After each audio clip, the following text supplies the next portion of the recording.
Then we can. Before we got it, good. All right, first name on the list, I believe, is Dan Burnett. Did I pronounce that for us? Conflict, there you go.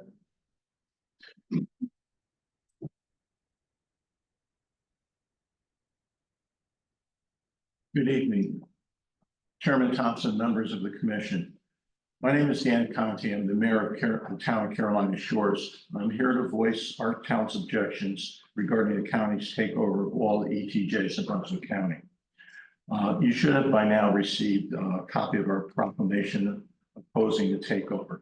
As a municipality, we're very transparent in letting our residents know what is going on in our community. To say that this provides better communication if it were done by the county minimizes the hard work that we as a town put in to keep people aware of what goes on. We have a quality staff who work diligently to make sure things are done in a timely and professional fashion. This is especially true in the area of permits and inspections. We can do quality inspections in a timely fashion. The county has not published, to my knowledge, any information as to how they would handle the additional work required by the county in terms of additional inspectors, engineers, and the cost of the county. And how would that impact the taxpayers? I would submit that this proposal to be able to annex the ETJs and make it a function of the county would pose not only an additional financial burden on the county, but also minimizes the importance of the hardworking people who currently make things work without undue delays. The town of Carolina Shores respectfully requests that this board reverse their decision. Thank you. Thank you. All right. Next on the list, call for the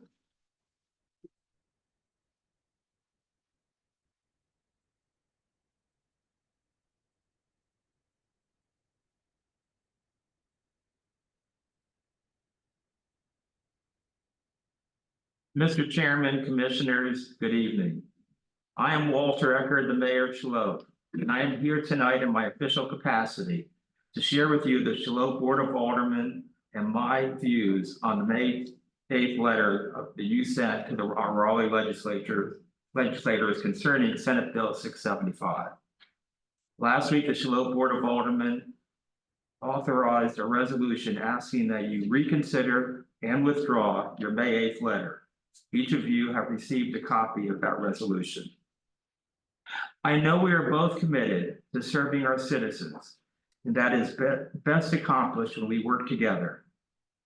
We were disappointed, indeed dismayed, to learn that you asked that all ETJs in Brunswick County be eliminated, in particular taking such action without, to my knowledge, any hearings or consideration and consultation with the communities affected.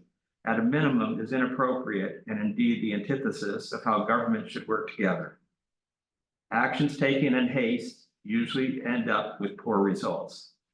I would urge on a going forward basis that communications between you and the 19 municipalities of Brunswick County be improved through a regular exchange of views and meetings. Working together, I am confident that we will serve our citizens well. For your information, the mayors meet on a regular basis, usually quarterly, to discuss issues of common interest. We will be glad to inform you in advance of those meetings. With respect to the substance of the May 8, 2024 letter, eliminating the ETJs for those municipalities that have ETJs would deprive municipalities of the ability to control growth that takes place in the area immediately adjacent to a municipality's border. In addition, it increases the workload on county staff that are already dealing with substantial and unprecedented growth.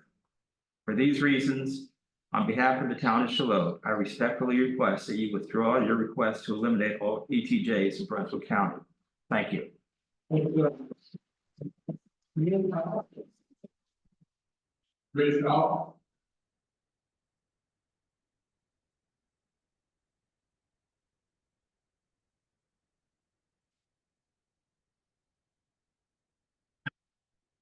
Good evening.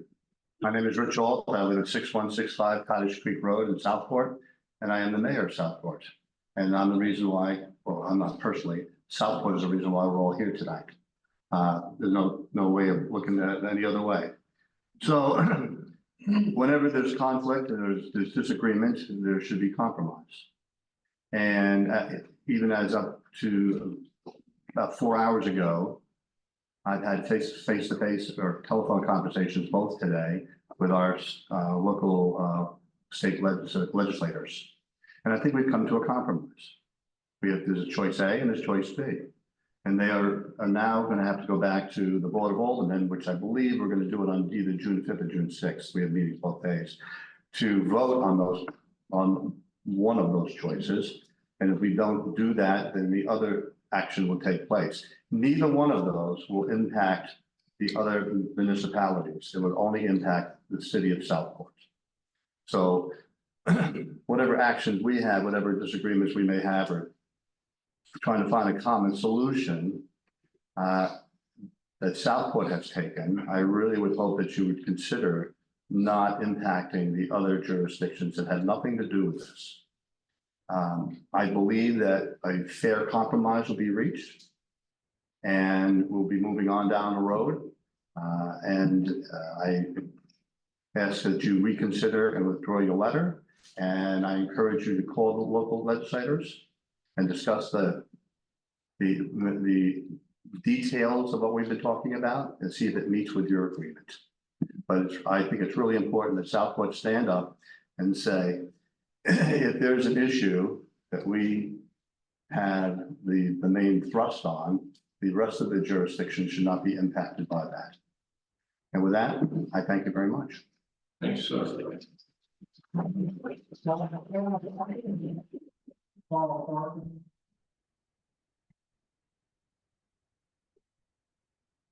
Good evening. My name is Carl Parker. I'm the president of the Brunswick County NAACP. This month makes 1 year ago that I stood before you talking about water and sewer infrastructure for the deprived folks and those that are in disadvantaged communities. I'm here again, wanting to find out and asking, have you done anything toward that? This is fiscal year 2025 budget. And I want to find out whether anything is in that package that is going to be able to put out water and sewer in those underserved and disadvantaged communities. I've noticed many of the candidates that's running now, I've noticed that their accounts are getting pretty large real quickly. And they're getting large, as Mike Forte and Frank Williams particularly, getting large from developers and real estate folks and deep pocket people. I want to find out whether you're not going to lean that away and make sure that some of these folks that need water and sewer to upgrade their standards of living. But if you follow the money, you follow the money behind those folks. That one is a exterminator, but I hope he doesn't come along and exterminate people like he's done through his past history. So I'm here trying to find out whether you got anything in that package for 2025 that's going to help people as a whole. As a contractor, you know, you guys would even write a recommendation letter for me, but we did certify 28 folks, and we got them working. Got them working every day. So I understand that you don't recommend me to many things, but I'm here to stand for folks that need somebody to stand for them. And I hope that you'll make a good stand for them, because it took me a long time to get back here, but I'm back again. Certainly this will not be my last visit with you, but I hope we'll be able to work together and get this thing on the go. Thank you. Good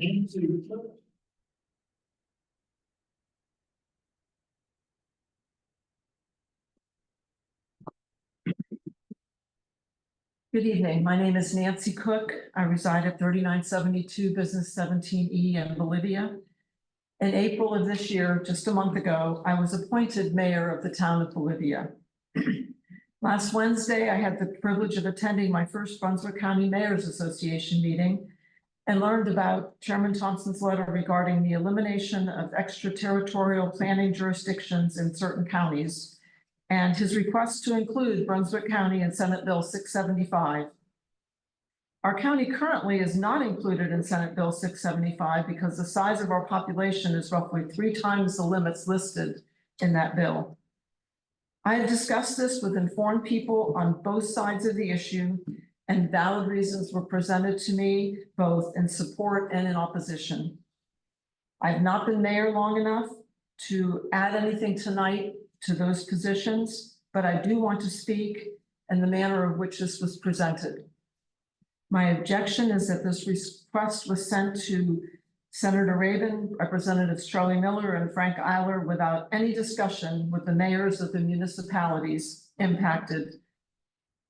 Foregoing this important step says loud and clear that the county commissioners appear not to value the opinion of the local towns and their elected officials. I was told it probably wouldn't change a thing if we had been part of the discussion, but I disagree. It potentially would have gained enormous trust and discussion of common goals and an open line of communication between the county and the municipalities. The Board of Aldermen of the town of Bolivia is unanimously requesting you withdraw your request to be included in section 3.3A of Senate Bill 675 until further discussion is held with the county commissioners and the municipal elected officials. Thank you for considering our request. A formal resolution will be provided in writing after our next Board of Aldermen meeting in June. Thank you. Thank you.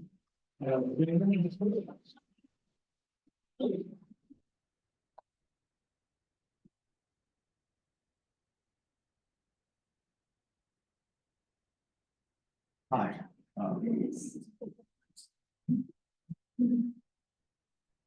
Thank you. I'm Daniel Cook. I live at 3972 Business 17E in Bolivia. Concerning the ETJ issue, I have a rhetorical question. Are the problems presented by the ETJs so overwhelming they cannot be resolved by the elected officials of Brunswick County in cooperation with the elected officials from the municipalities? It seems to me that an appeal to state-level politicians for help in eliminating an organizational method, a government tool used across North Carolina for over 50 years, is an admission that Brunswick County is not capable of governing without the power of North Carolina state government controlling us even on local issues. I don't think any of you intend to say that. I regularly attend these meetings, and I have never once left without feeling greater admiration and appreciation for each of you and what you do. But while my question is rhetorical, my support for local control of government is extremely passionate. I went into the military to defend the Constitution of the United States, and I'm growing to learn and love the Constitution of North Carolina, and I do appreciate what you do. I appeal to you for thoughtful consideration of the level of government that we need in solving Brunswick County problems. North Carolina courts, as I found as I was researching this issue, is littered with litigation over ETJs. Perhaps their elimination is needed. I don't know. But what I do know is that I really do ask and plead with you to include the elected municipal officials before you enlist the power of the state legislature to force local changes upon us. Thank you for listening. Thanks, sir.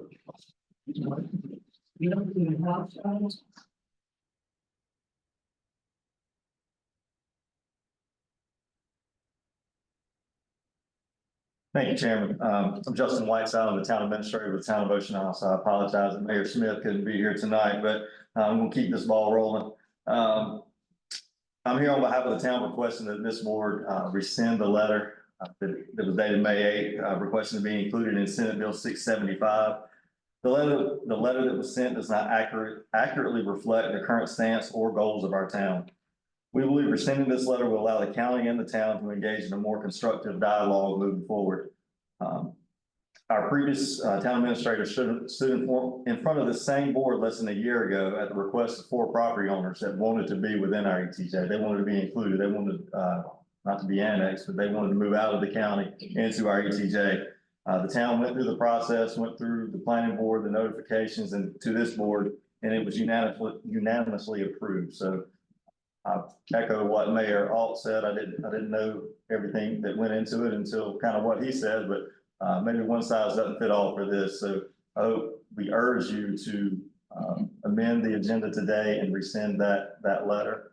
You got a copy of the town's resolution that was approved at our board meeting last week. So thank you for the time.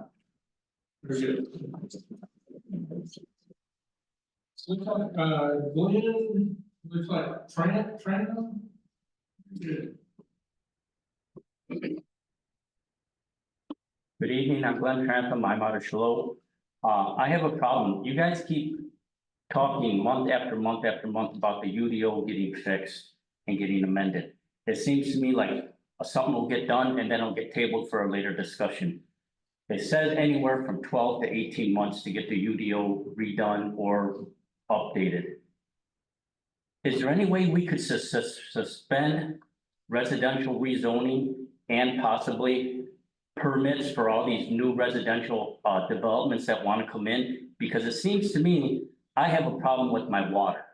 It seems to me that I have gotten 6 boil water notices in the last 18 months due to the development around my area where I live, them breaking a water main or digging up the wrong thing. Also, I have had brown water coming out of my faucet at least 14 times in the last 18 months. That's quite a bit, and I fall down to a cure, and they tell me, well, then don't drink it. How am I supposed to go ahead and not drink water? Also, the sewer in my area, they said that I have to reduce my sewer usage now because there's a burden at the lift station. How am I supposed to reduce sewer usage in my house? Because I'm hooked to the county sewer. I have a feeling it has to do with all this residential building that's being done and new people moving in and things like this. If this stuff isn't fixed, it's going to become more and more of a problem. Also, I don't know if you guys have ridden down, taken a drive down 211 lately, but that's like worse than 17 trying to get anywhere on 17. That traffic is horrible. And now next week or the week after that, we are going to have an influx of tourists in here.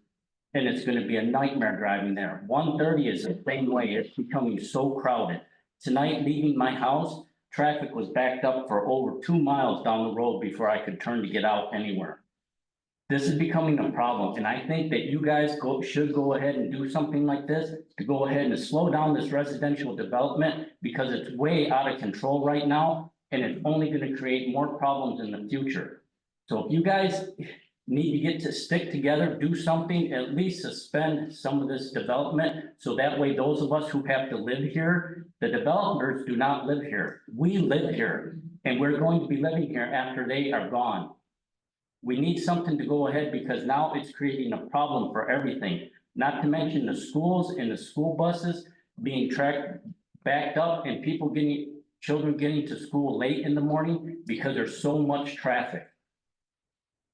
So please, could you guys go ahead and do something like this? At least start suspending some of the residential rezoning and stop some of this residential development so at least they can slow down.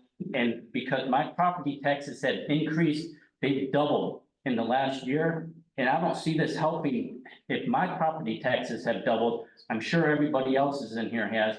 And I have yet to see anything being done to go ahead and help with just those 3 things that I have brought up right now.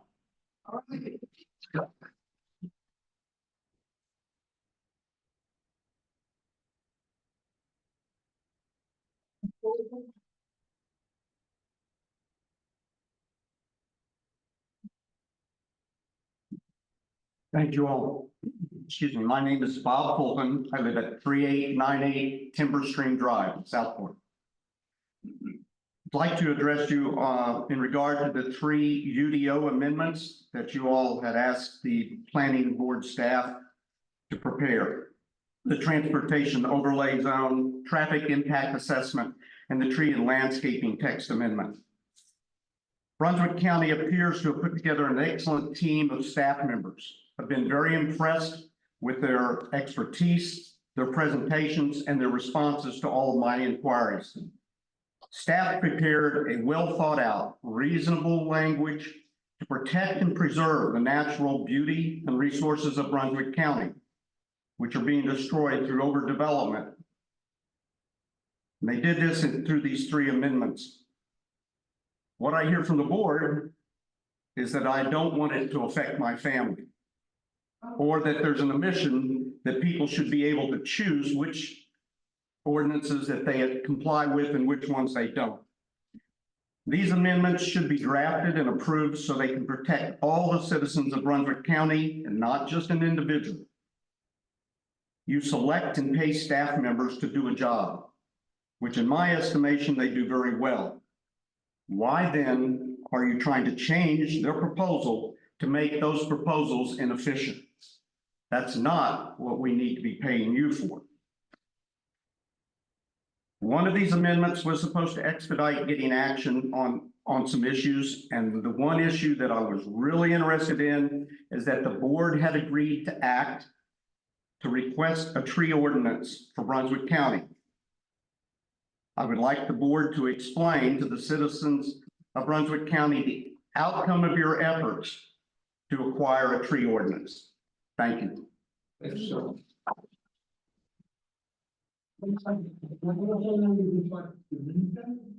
Yes. Good evening, how y'all doing? Jonathan D'Amico, I live at 216 White Hill Road in Leland. I just wanted to bring one thing to y'all's attention. Noticed on the Blueprint Brunswick 2040 website, the documents on the county website, that Appendix C is missing. Suddenly it's disappeared. It's only 72 pages of the community's responses about their concerns about the county and the things they like, the things they'd like to see, basically all their input. Again, I'm not sure why it would be missing, but I think it's interesting that things that have been addressed multiple times tonight are kind of within this feedback. Question 8, let's select which is most important to least important. The most important items in this feedback: 80% improving water quality in streams and waterways, 70% accessibility to healthcare, 57% conservation of wildlife and sensitive plant communities. And then just a little bit further down, addressing the needs of seniors, beautification of roadways. The least important on question 8 would be having housing near commercial centers and ensuring a supply of housing that meets the needs of all age groups, income levels, and family needs. Question 9 is not very different. The top responses at 74% were emergency services, access to healthcare, environmental protection, utilities, including water, sewer, etc. And the bottom of this list of most important and things that were needed and requested by the community were housing, variety, quantity, quality, and commercial development. So I would just like to submit this. Maybe it can get scanned back in and added back to the website. Basically, I'm gonna end up in the shredder. And just a side note, I mean, for people that like to talk about small government taking over smaller governments' rights and responsibilities, seems a little off. Good night. Thanks, sir. Can you remember that? But we got that name wrong. Did anyone else sign up to speak this evening that wasn't proud? All right. Seeing no one, hearing no one, we'll move on to the approval of the consent agenda. I'm gonna approve if no one has anything to pull. Got a motion and second, any discussion? I'd like to just highlight one item on here, which is number 6, which is an update on the Substance Use and Addiction Commission bylaws. And I want to thank David Stanley and his team. We had a conversation at a meeting a while back about expanding the scope of Substance Abuse Commission to include mental health. And that's what this does, and it adds a couple of positions, I believe. I don't know, David, you want to speak to what those positions were, because I don't recall. Yes, sir, I'd be glad to. Essentially, we're adding mental health, major positions. So one is a Trillium representative, which you got here, or representative from Trillium here tonight. And the other role that the one to add is a mental health professional. So someone that's actively working in the business of a mental health practitioner, just to be able to provide that expertise. And again, you know, the board was looking primarily at substance use disorder, and now broadening that out with other mental health topics, including suicide, which are also issues in this county. It's going to be important. Thank you. Yes, sir. Very good. And so, all in favor of the consent agenda? Aye. Good. All right, one quick thing before we go into the presentation back with the facility. Could, Mr. Manager, could you have utility check on the village point road about the utility issues that were into this evening, this report back to the commissioners on that? And also understand, as far as the planning and the planning board, that additional, action is going to take place again in the future, and can you just update the members of the board on that? Not right now, but as that gets prepared to get back to the plan. Okay. All right, having said that and got that out of the way, presentation, Trillium.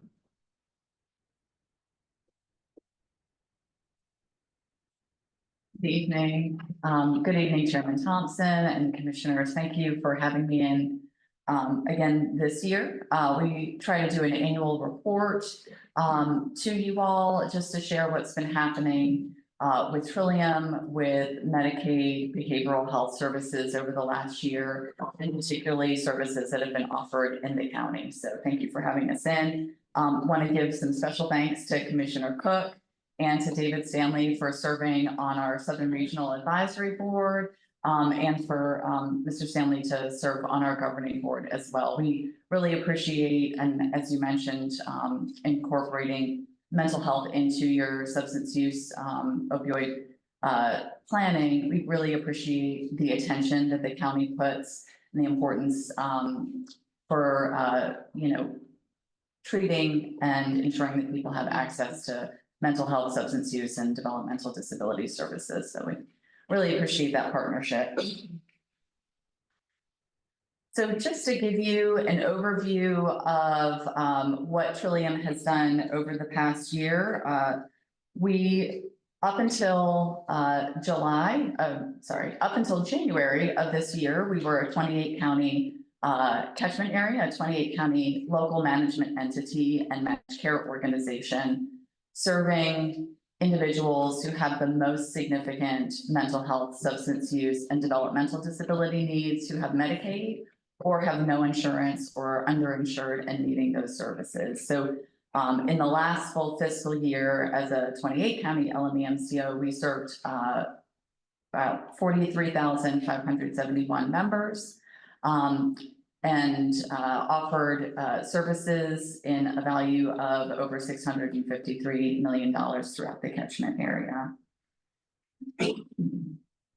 Our goal really is to offer those services in the least restrictive environment in the community in a way that people can access them and be the most stable and have the most fulfilling lives possible, to avoid utilization of crisis services and higher levels of care that might not be necessary. So we have tried to focus on that in a couple of different ways over the last year, while going through some of the changes to the Medicaid system that you'll hear about. So Trillium and the other local management entity managed care organizations have been trying to move forward with offering what's called a tailored plan benefit package. That's Medicaid transformation, incorporating physical health and behavioral health under one health plan for all of the individuals who receive Medicaid. The state was able to launch that for individuals who have low to moderate behavioral health needs.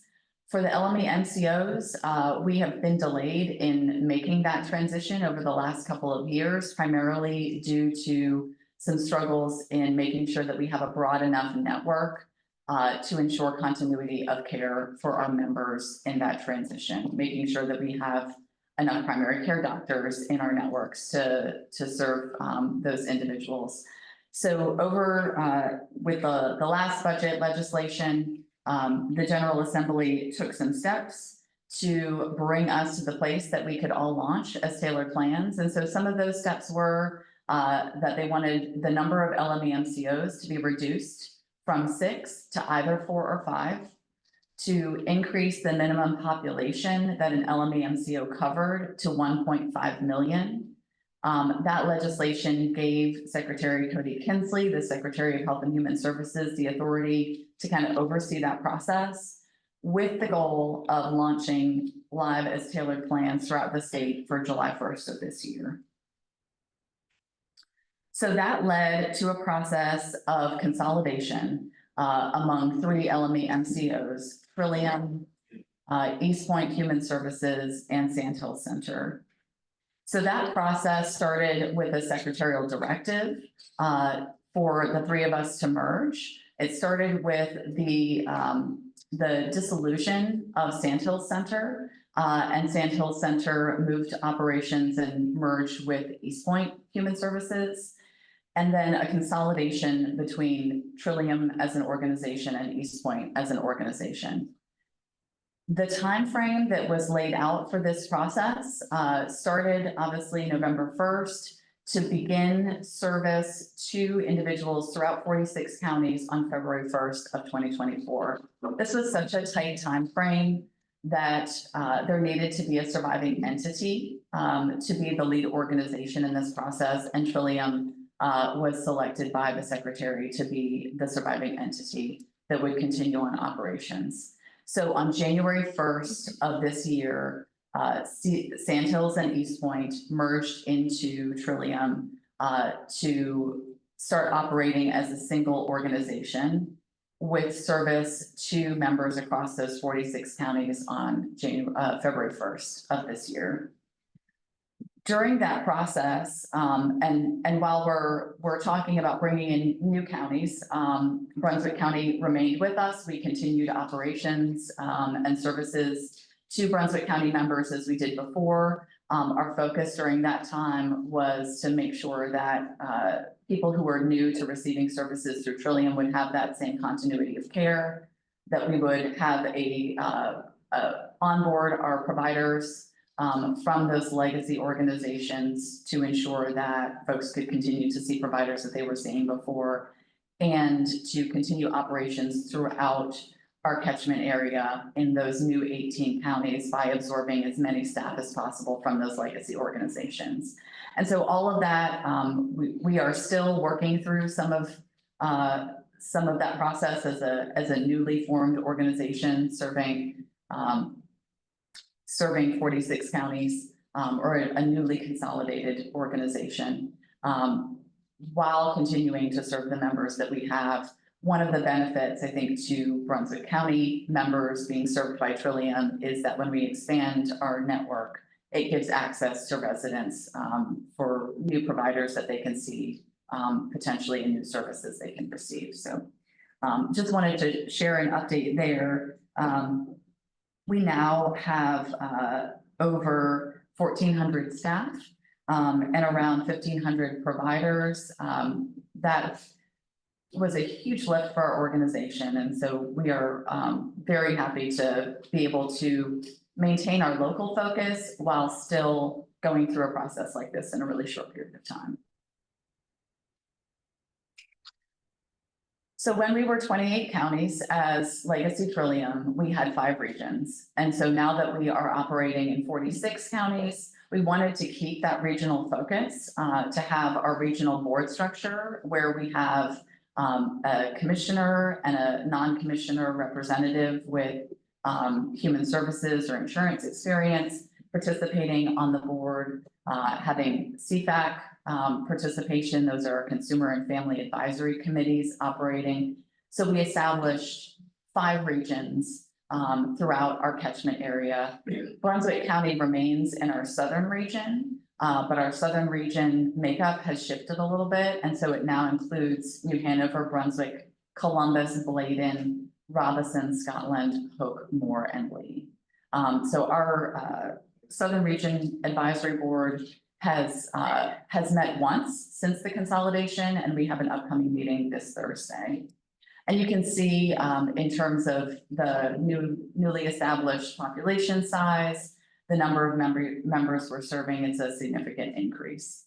Celia, how many were in the southern region under the prior structure? How many counties? We had 26 counties. Just in the southern region? 28 counties in the entire catchment area, and we had 8 counties in the southern region. How many of them were in the neighborhoods? It's 9 counties. Just looks, that's a big area. That's what I'm thinking. That's just a huge area. It is a big area. When we looked at establishing the regions, we tried to bring counties together that were part of Legacy Trillium and Legacy East Point or Sandhills. We were able to do that in all but that mid-state region that you see in orange. That we also looked at size and some of the dynamics of counties working together. So it is a fairly large region. We tried to balance out some of those dynamics in establishing those regions.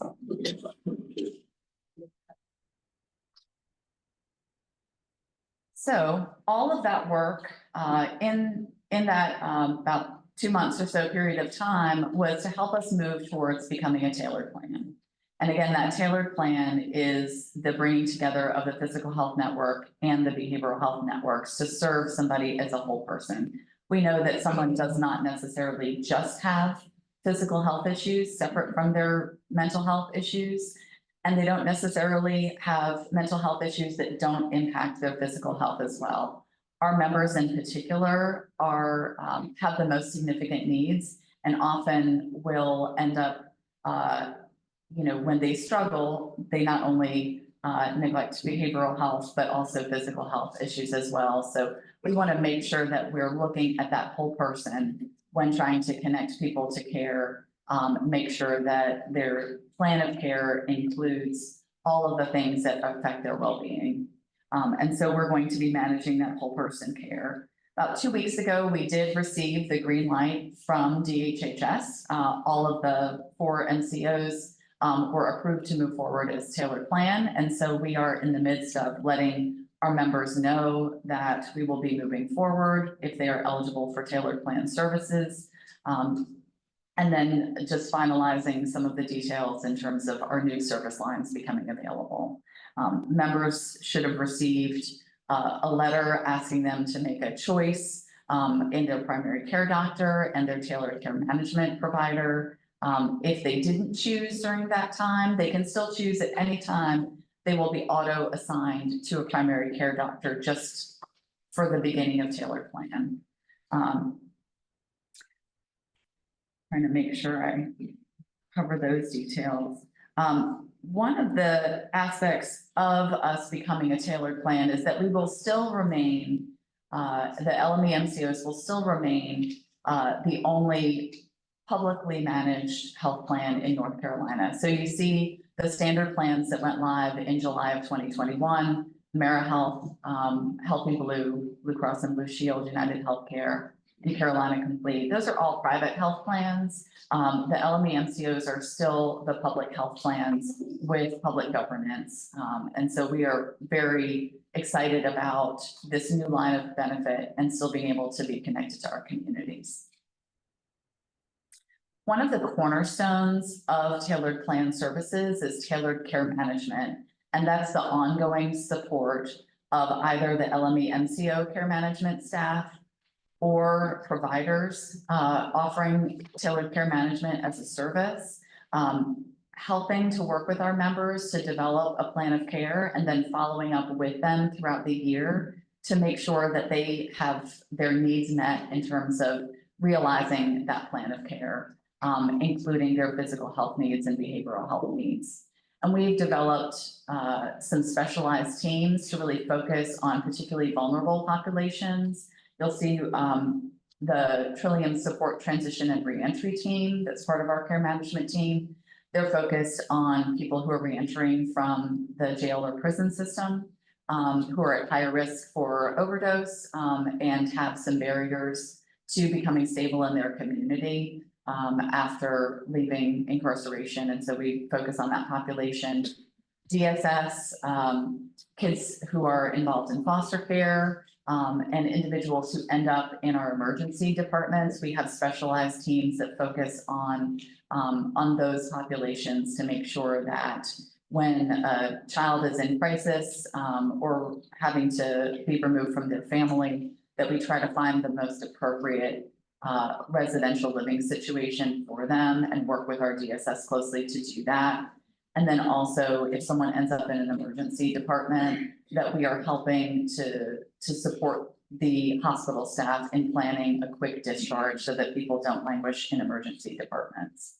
We also have a population health team that is made up of doctors and nurses and special healthcare experts that will focus on chronic care management, smoking cessation, some of the things that our members have particular needs around, and trying to encourage participation in their healthcare management with some incentives that we're able to offer through the tailored plan benefits. Just wanted to bring the Child and Family Specialty Plan to your attention.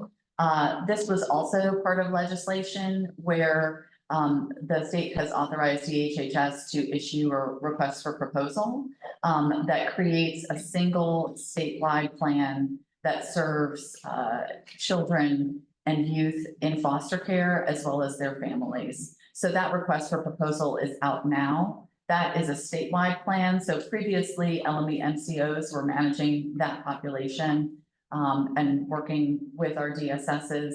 That will become a single statewide plan scheduled to launch in December. And that's supposed to streamline that process where if a child needs to be served outside of a particular catchment area, there aren't barriers in terms of networks or special contracting arrangements that are needed to make sure that children can access those services.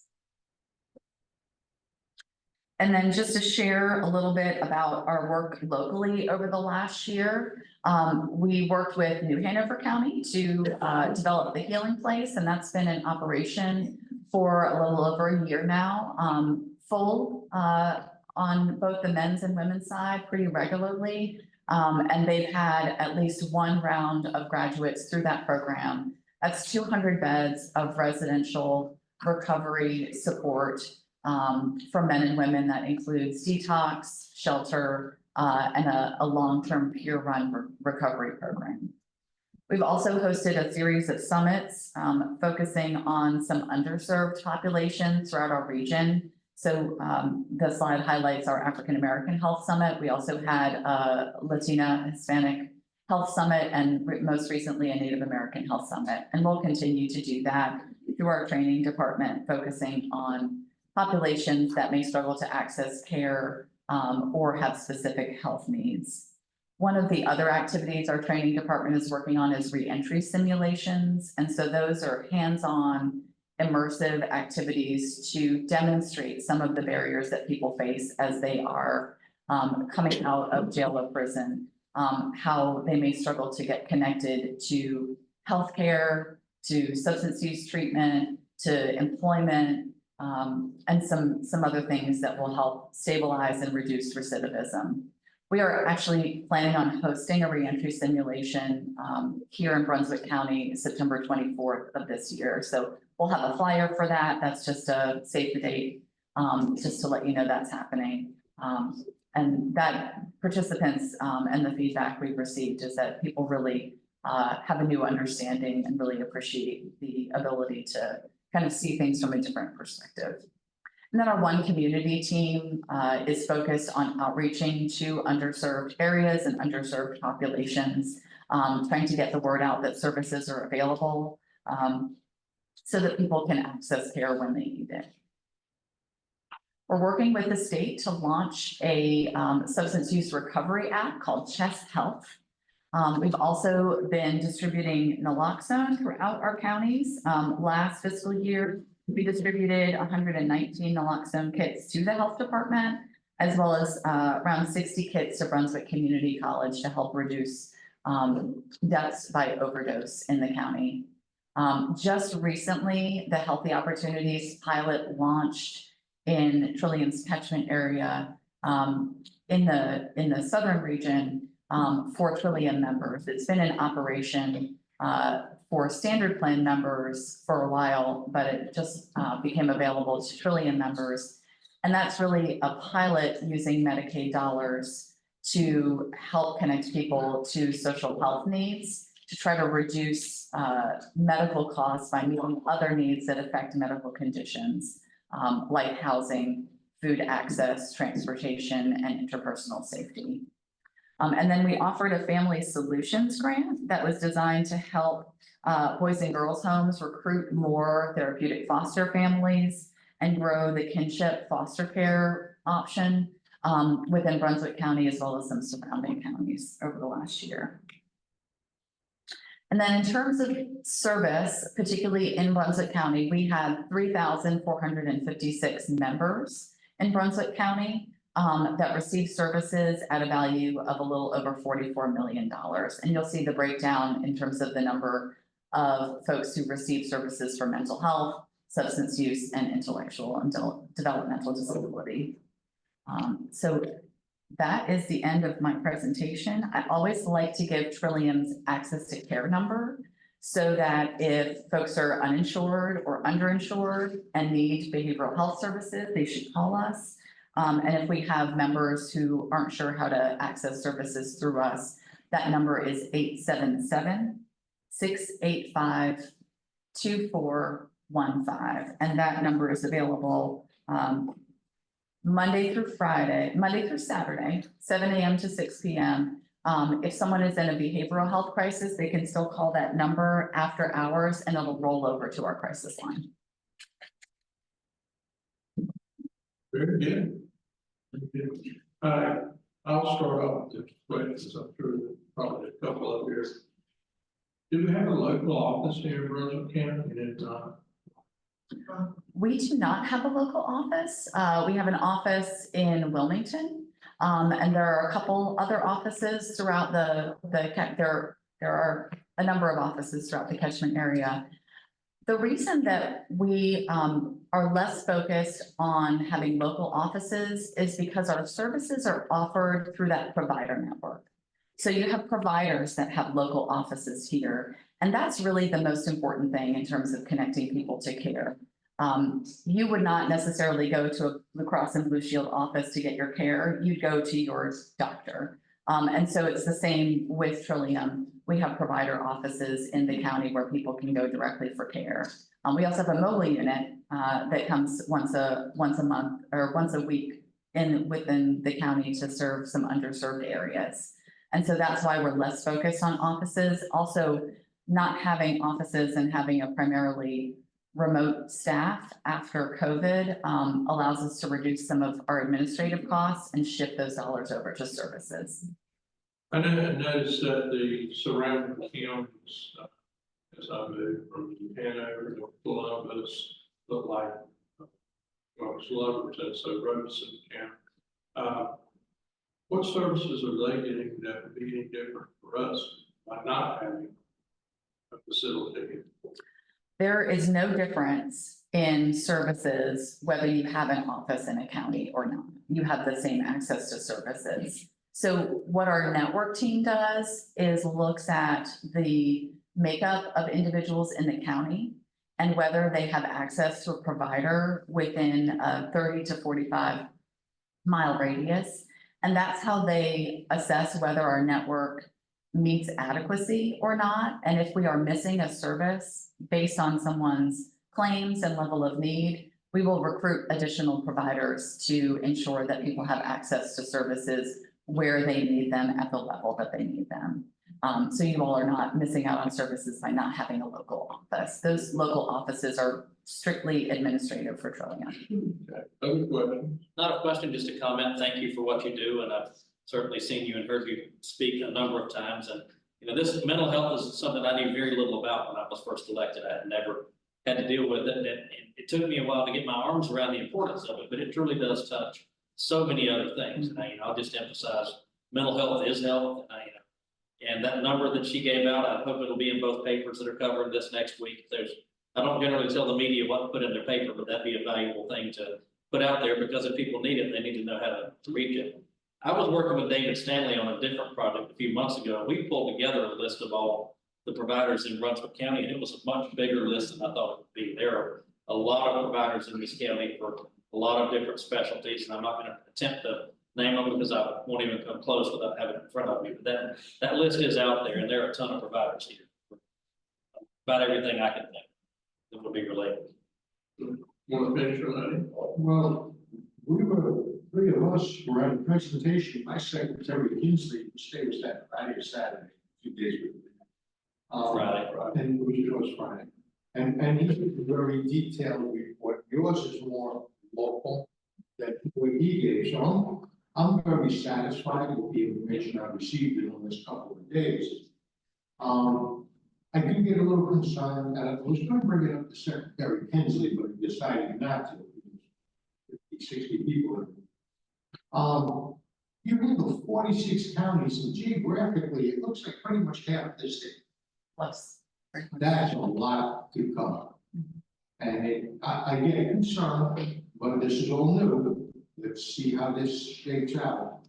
Next year, you might have a different response back and forth with me. But in the meantime, thank you for what you do. I appreciate your concern, and that's why we decided to keep that regional model, where we have a regional board that can focus in on a smaller group of counties. But if we're losing sight of that, we obviously welcome the feedback to make sure that we are continuing with that local touch. And we have myself, as well as Dina Hamilton, who's our community liaison, and some other support staff that are out in the community attending meetings. So that's how we try to stay focused locally on what's happening in Brunswick County and all of our counties. Appreciate it. It has grown since the last time I was on there, so I'm not on there, but it's on there. But I appreciate David being on the executive board, so that's huge for us. So I know he's doing a good job on it. So thank you. I've been on it twice. I was on it initially back, with Father Coleman had it on total care years ago. And now, again, and, yeah, it's grown, everything's grown great. And it's a very good thing. I hope the state will make up their mind as far as the growth thing and not keep on having to repackage this thing, because every time we turn around, we'll find entities having to be absorbed, resolve, and then, have it work in business. I know there's a cost involved with it, which actually takes money away from the potential of providing care. And I also know that, the way you operate, it's immaterial really. It's responsible for providers. The only other thing I would hope is, and I don't know if there's anything associated with this, 2-in-1 system that United Way is put together. That is a great resource. And I don't know if we, and I say we because I'm part of what you guys do, have we built a relationship with that perspective, so that if a person calls and says, I don't know who to call, we call 211 and then turn and say, yeah, you can call Trillium.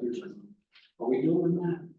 I believe that we are listed within the 211 system, and we also have our neighborhood connections team that's focused on those social health needs. And so they work with 211 as well as NC Care 360, that statewide network of health service organizations and other resources. So we try to use the platforms that are available, and then also make sure our information is available to receive referrals and inquiries through those platforms. Thank you.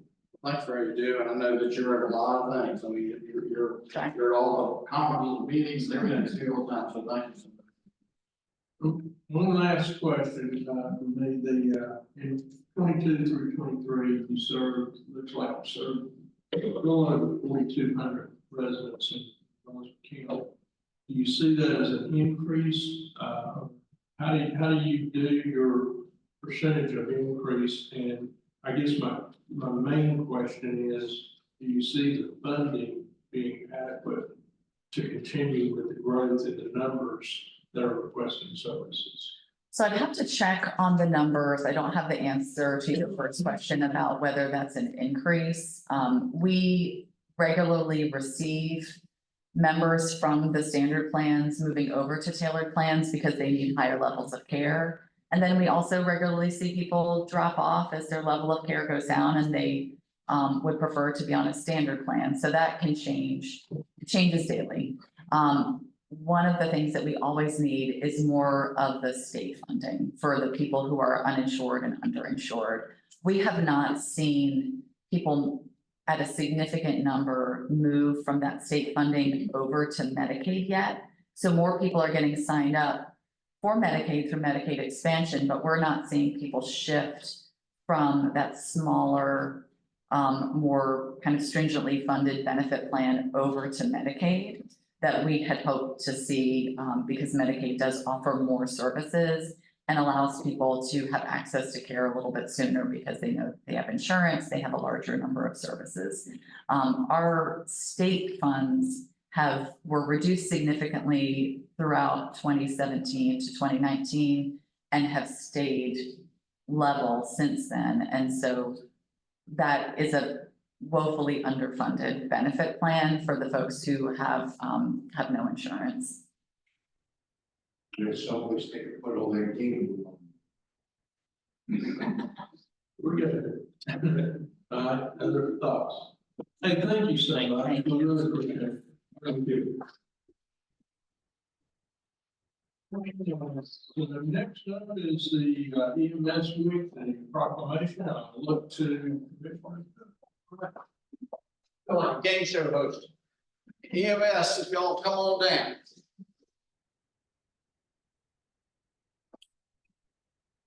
It's always a challenge when you read a proclamation as to the guy reading it, he's gonna stumble over hard words.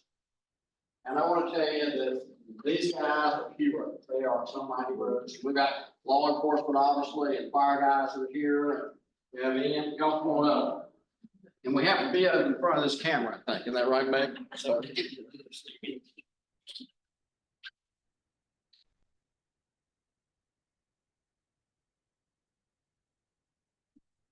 These folks never brag, but they're some of the best people you ever get to know.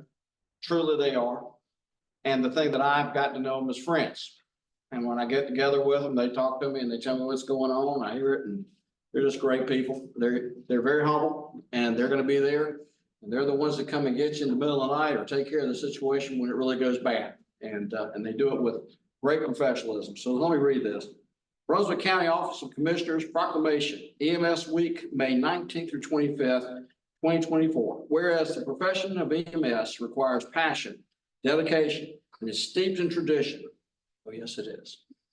Whereas EMS providers work 365 days a year in inclement weather and hazardous weather to provide care and protection to citizens and visitors. And whereas EMS providers are often the first on the location during storms and other catastrophic life-changing events, working to care for victims and families of victims. And whereas Brunswick County joins other communities across this nation in recognizing and celebrating the profession of EMS providers, and therefore we honor our Brunswick EMS providers' exemplary service to the county. Now therefore be resolved by the Brunswick County Board of Commissioners to hereby proclaim the week of May 19th through 25, 2024 as EMS Week in Brunswick County, and call upon all citizens and businesses to acknowledge and thank EMS providers when you see them for their selfless work that they perform daily to keep our public safe. Proclaim this 20th day of May 2024, Randy Thompson, Board of Commissioners. And Mr. Chairman, I'd like to move approval. I'll second. In the second, all in favor, aye? Why would I give this to you?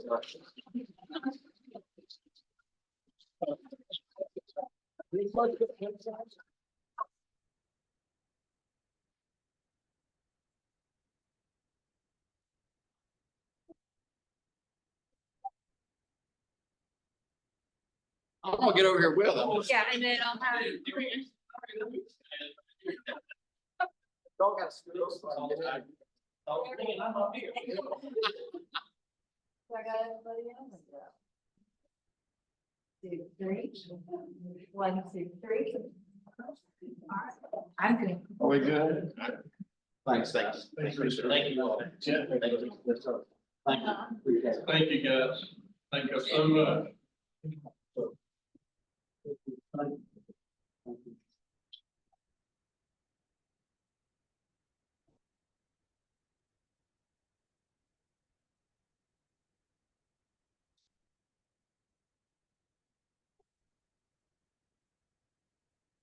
Good, all right, we'll roll right into another special group, Sheriff's Office, Animal Protective Services.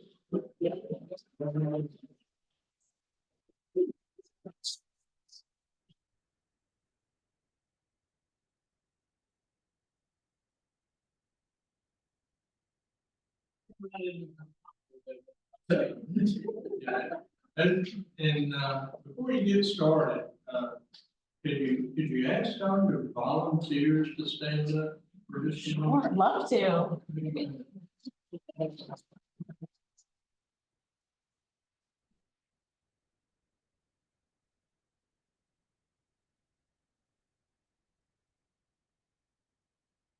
But you really don't know how important volunteers are to this county, and I guess all of us have a passion for our animals or our companions. So really appreciate all that y'all do with volunteers. After you, Mayor. Yes, sir. Thank you. Good evening. Tonight we're asking for the Board of Commissioners to receive our presentation on our Animal Protective Services Adoption Center project, which is part of the county CIP coming up in FY25. As part of the current fiscal year budget, a needs assessment study was conducted on the Animal Protective Services function here in Brunswick County with a focus on its current facility and property. The NAS was completed, finalized, and submitted to County Administration in November of 2023. Goals of the NAS include, but are not limited to, building a safe and secure facility for animals, employees, volunteers, like we have here tonight, and all of our visitors. Building a facility that will sustain the county's continued population growth for the next 20 years, and allowing the Animal Protective Services shelter to be within a threshold of a no-kill shelter designation, which is about 90% or higher in a live release rate. Mr. Bill Daggett from shelterplanners.com is here tonight. He completed this needs assessment study for us. He's going to share more on the recommended facility and how it relates to those aforementioned goals. The APS command staff is also here tonight to answer any questions that you may have about the shelter's operations and needs. So Mr. Daggett, it's all yours, sir. Thanks, Elizabeth. Mr. Chairman, members of the board, I think you all have copies of the study that we did tonight. I want to very quickly kind of go up to 10,000 feet or more and take a quick look at what we started with and what we finally resolved to be the direction that made the most amount of sense. So if you follow along with me, first is the objectives. Number one, we took a look at existing shelter data to understand the overall history and to find a starting point to project into the next 20 years. The next was to analyze the functionality of the existing shelter. We found one issue that is overwhelming, and that becomes part of the presentation. We were also to analyze the impact of population over 20 years related to how numbers of animals will likely grow as the population grows, and this will ultimately affect the number of animals being served in the shelter. And then finally, develop an approach to meet that need in 20 years. And as we're moving forward towards those 20 years. The next slide is on our findings. The current shelter serves 1,900 dogs and 3,000 cats per year. Intake has been and will continue to go up once again, reflecting the increase in population, which I believe the past 22 years has been about 3.6% a year. And it seems to be increasing. You all know more about that than I do. Critically, the shelter has only one small public library. This is a serious issue because it prevents separation of adoptions from relinquishments. All business with public has to be conducted in this one space. Psychologically, someone who is coming to retrieve an animal that has been picked up by animal control, for instance, sometimes can be very angry. There is a lot of emotion involved in it. And if you're just in this one small lobby, everybody's affected by that. Someone who is relinquishing an animal may have a lot of heartfelt problem with doing so.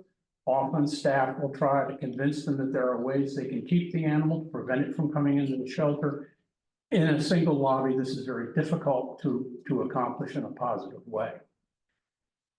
Those who are coming to adopt usually bring family members. They're very positive, and having to crisscross with folks who are having difficulty with their reason for being there makes it much less of a positive event for those adopting. The other most important thing is that animals that are coming into the shelter, either by relinquishment or an animal is hit on the road and someone brings it in, can be bringing disease with it. Animals that are being adopted have been treated and have no disease. They can pass by one another and the disease can be transmitted. Normally speaking, this is overcome by two different lobbies where these functions can be separated. If we don't add to the facility, the capacity will continue to diminish and eventually fall below minimums in less than 20 years. Number 4, we realize that because of these issues, developing a new adoption center serves both functions of making that lobby split that we need and also dealing with future capacity. Okay, sizing and budgetary. Our needs assessment proposes a new adoption center with 48 dog kennels and 56 cat spots as a separate building. Those numbers were determined through a process that was developed by the University of California Veterinary School at Davis called their adoption-driven capacity, and it seeks to identify the optimum number of animals who are actually presented in adoption to increase adoptions as rapidly as possible.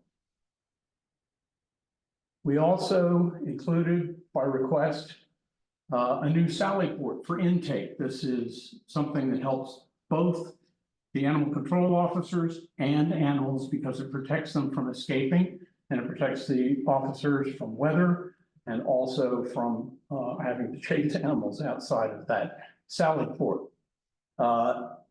Along with a meeting space and training space, we came up with about 10,700 square feet. For those who may not know what a Sally port is, can you explain that? Sure. An enclosed Sally port for animal control has garage doors at either end, and the animal control truck drives in, the door closes, they can retrieve the animals from the vehicle and take them into triage so that they can be treated. The officers then can get back in the truck, drive through the opposite door, so it's a continuous loop, excuse me. And it allows for rapid discharge of the animals. They're undercover, so in inclement weather, nobody's suffering that. And it is a very positive thing for controlling animals, especially aggressive ones. Okay, so the total project, we projected to be $4.5 to $5 million in construction costs. We added about a 10% contingency in that, and that's all covered in our study, in the body of the study. We did a quick analysis that suggests that if we reduce the adoption spots for cats and dogs by about 30% at first, and omit the Sally port, we can bring that square footage down to about 8,300 and not suffer any real loss other than the long-term effect, but that can be brought back. So let's look at what that means. So the reduction of 38% of overall capacity, even when we project out 20 years, you're still more or less within the limits of where you want to be in terms of how many days animals can stay in the shelter, and you can continue to achieve your goals of 90% adoptions. Recalculation of the construction costs when we get down to the 8,300 square feet yields a revised budget of between 4.1 and 4.5 million. So this could help. Further reduction can be accomplished by adding a multi-purpose space later, as well as the additional adoption housing spots. In the past several years, we've completed 2 projects that have faced this very same problem. They have a certain need over 20 years, and they are budget limited, as you all understand. Caldwell County first engaged us in 2018. COVID completely stopped that project, and by the time they were able to bid it after COVID, we had alternates to, cover the full 20 years. They received a bid low enough that they were able to accept it and build the entire facility. We bid that project in May of 2021. In October of 2021, we finished the drawings and bid the Duplin County project, which is almost exactly the same size. And the cost per square foot went up over $200 in that 5-month period. I have checked with the contractor on the Duplin project, which we finished in March. He believes that we are still pretty close to that $500 a square foot that building costs, with maybe a 10% or so increase, but we're still in that ballpark. So this is an approach that we see often, and it's one that gives you all flexibility. I think that there will be no detrimental effect to the shelter if it is somewhat reduced, but if we build a core of this adoption center that can be added to in the future, it will be done in a way that won't interrupt the operation, and we can more or less predict the costs as we go. So with that, I will take any questions you might have. If we hypothetically did the 30% reduction in capacity, at what point down the road do you think we would have to do that add-on based on current trends, Yeah, that's, it's hard to pinpoint, but I would expect somewhere around 10 to 15 years. And just doing quick math, it looks like we would lose 30% of capacity if we did that, and we would save 10 to 20% of the money, depending on which end of your estimate range you came into. So I'm racking my brain deciding if that's a good deal or not. My experience with these is that it's budget focused, and that's what we need to concentrate on. In the actual design process, changes in the composition of the building may be made that further reduces costs or balances that. Unfortunately, the animal housing part of these buildings is the most expensive space because it includes very expensive equipment to house the animals. All of the surfaces are very expensive. The HVAC systems are expensive. The idea here is to build that core and then add to it later. And, Sally Port is kind of in there with that because it has some special stuff with it. Only concern the whole time has been the cost, and that's would still be my concern. But then if we wait and add that 30% on later, is it going to cost twice as much to build it then as it would now? That's of course the issue. This is why Caldwell was so fortunate that they caught the construction market at the right time. When we bid Duplin, the bid was so high, they backed away. And we waited another 6 months to rebid. We entered a more favorable bidding climate, it came down, and with work with the contractor, we were able to get it within their budget. But they could not build the entire thing. They still have 2 additions for dogs and cats that they ultimately will need to build over time. But it's a huge improvement over what they have now. Other questions? Is this an immediate need? Here, From my point of view, as someone who has been planning these things for 25 years, your biggest immediate problem is the fact that you cannot separate these animals who are coming in and animals that are going out. There are other problems on top of that that we didn't really get into too deeply, but all of your dogs are housed in one gigantic space. From a disease point of view, this is not the way to do it. It should be broken into pieces so that there's a progression from healthy to very sick. And they don't mix air, they don't mix water, they don't stay in the same space. And of course, this solves both of these problems. The lobby is very small, and there is just no way that you can conduct your business with the public in a reasonable way without either expanding it and dividing it. And there's really no room there at the existing building to do that. And then again, there's no way to really separate out those adoptable animals. what I'm looking at, I'm reading. 10,736 square feet, That, yeah, including the Sally Port. right? With a cost of 5.9 million to 6.5. So I just went with a Midland number, not really Midland, the low end, $6 million divided by roughly 11,000 square feet is $550 a square foot. Not to mention, right underneath it says, not included in the construction budget range is cited. Telephone, data installation, security systems, music and intercom, video cameras and systems, specialized access systems, specialized fire suppression systems. Boom, I'm at $6.5 million. Yeah. That's a lot of money. And we just, next on our agenda, we will be seeing us doing that. Yeah, I've worked very hard for the last 5-6 months to present a budget with 0 tax increase. And I tell you that we didn't leave a whole lot of meat on the bones for a $6.5 million project.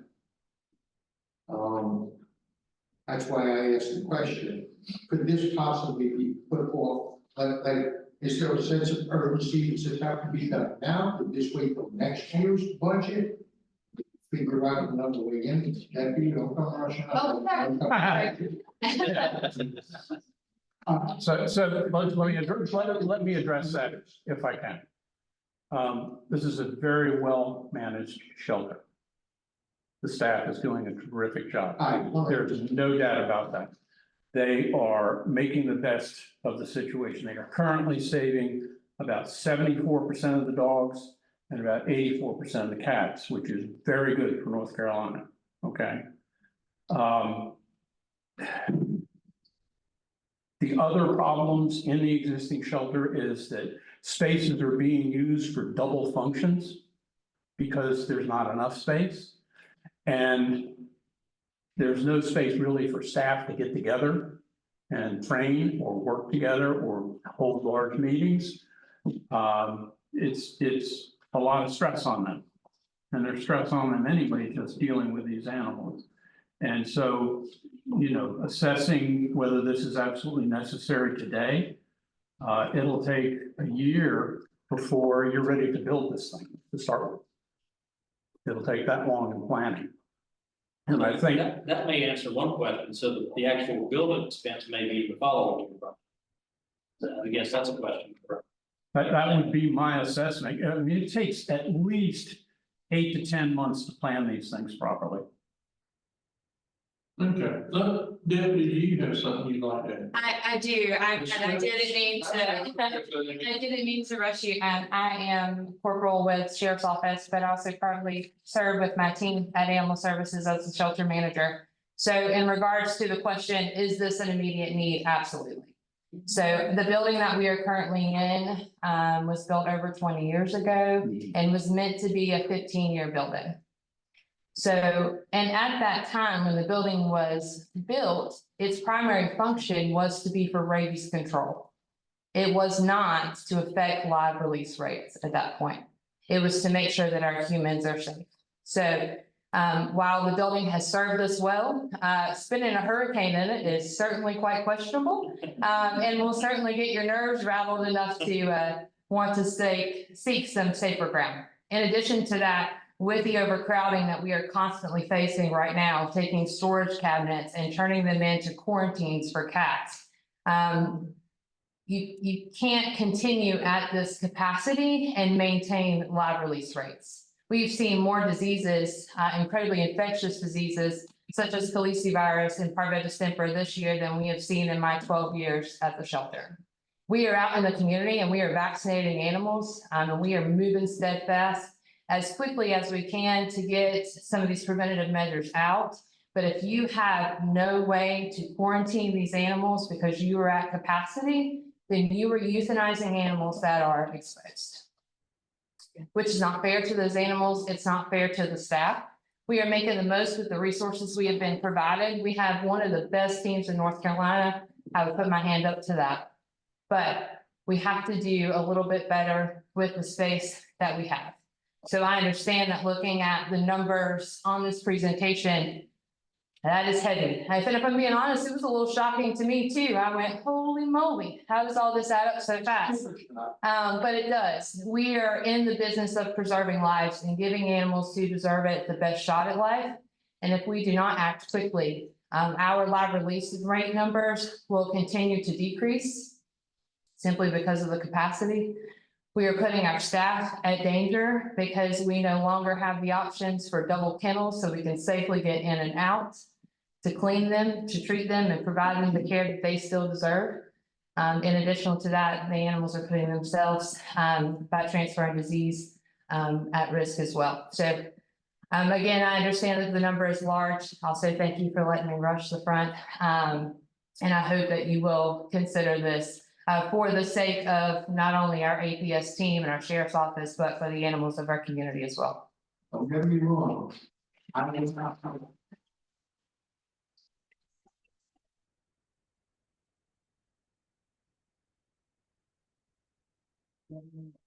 I adopted my dog, two of my sons adopted their dogs. Over the last 12 years, we've adopted 3 from them. Thank you, sir. I love what you guys do.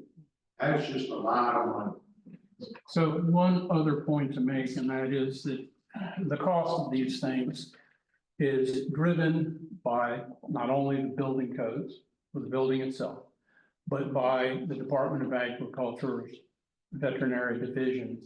I think it's Title 52, Subchapter J, which tells you what you have to provide in the animal shelter, the conditions that must be met.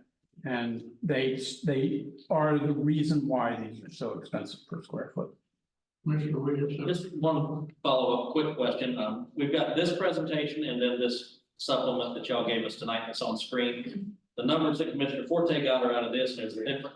So we're going by the numbers on here with the idea that none of them are filed till we get a bid, but which set of numbers we be looking at? 6 million there? But so I have focused on construction costs. Okay. And the items that are not in there, first of all, fire suppression system is hardly ever included in an animal shelter building, and it's not required by code. So that would be mandatory. It's not. It's absolutely not. Yeah, one would think so. If you have excess funds, then certainly you would want to do it, but I can't. There is not a single shelter that I've done in 25 years that has a fire suppression system. And I've done, I think, a dozen in North Carolina alone. Lost my train of thought. Sure. Only additions. Pardon me? Only additions. Things beyond this construction. So the way to go about it is to build this core, alleviate the immediate problems, and add to it later. And again, during the design process, that I think can be fully explored more fully than it can be at this level. All right, questions on this end? Well, in my case, I have to look at it from a different perspective, and mine is this.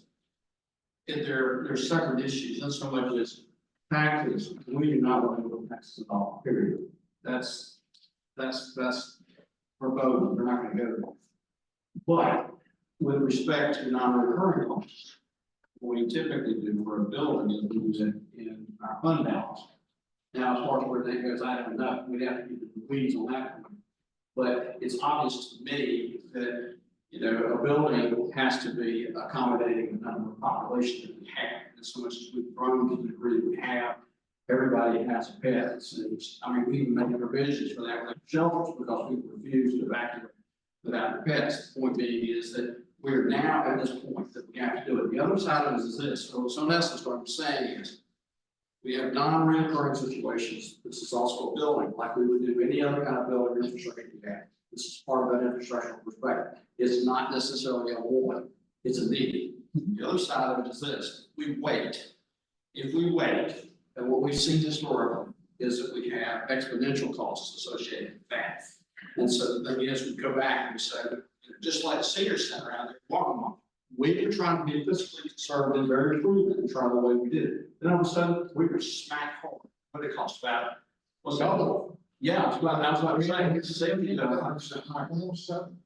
So the thing about it is, it's almost like you got a gun to your head, because the thing is, if you wait, then who's to say that it's not going to be exponentially high? It will be. So it is a growth perspective. We have to stay totally growth. I don't know, this is something that after the administration got to look at it. Can we delve into the non-recurring perspective for what we typically build? And I don't know the answer to that. But as far as the need, yes. If we can do it, yes. So that's my take. Mr. Sykes. Well, it's way too much money for me. I do know that we do need a new dog, so, and cat. But however, we also have a lot of buildings that are 20 years old in this county. That's right here in the complex. And we're fighting roof leaks and everything else that needs to be repaired too. So, I'm not gonna make it a minute tonight. I appreciate the presentation. There's a lot here to deal with. But if I was to do anything, it would be the core.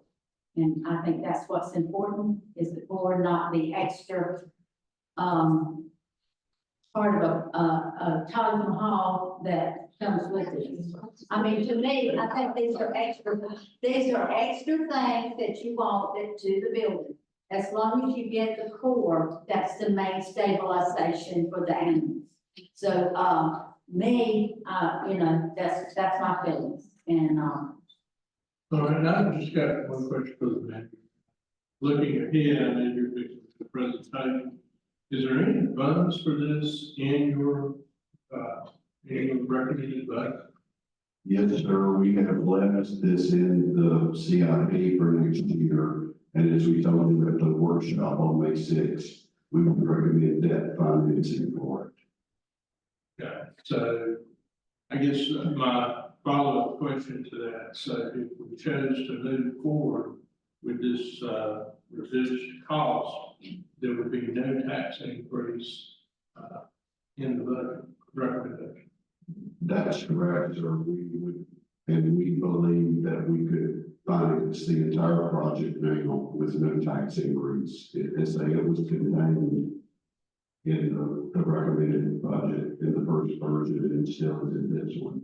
And the thing I would say, certainly the amount of money we would need to borrow would be reduced if we scale it back. But I'll tell you, in my nearly 24 years here with the county now, whenever we have valued engineering projects down, when we get around to doing the next phase, the aggregate cost is significantly more than if we had just done it the first time.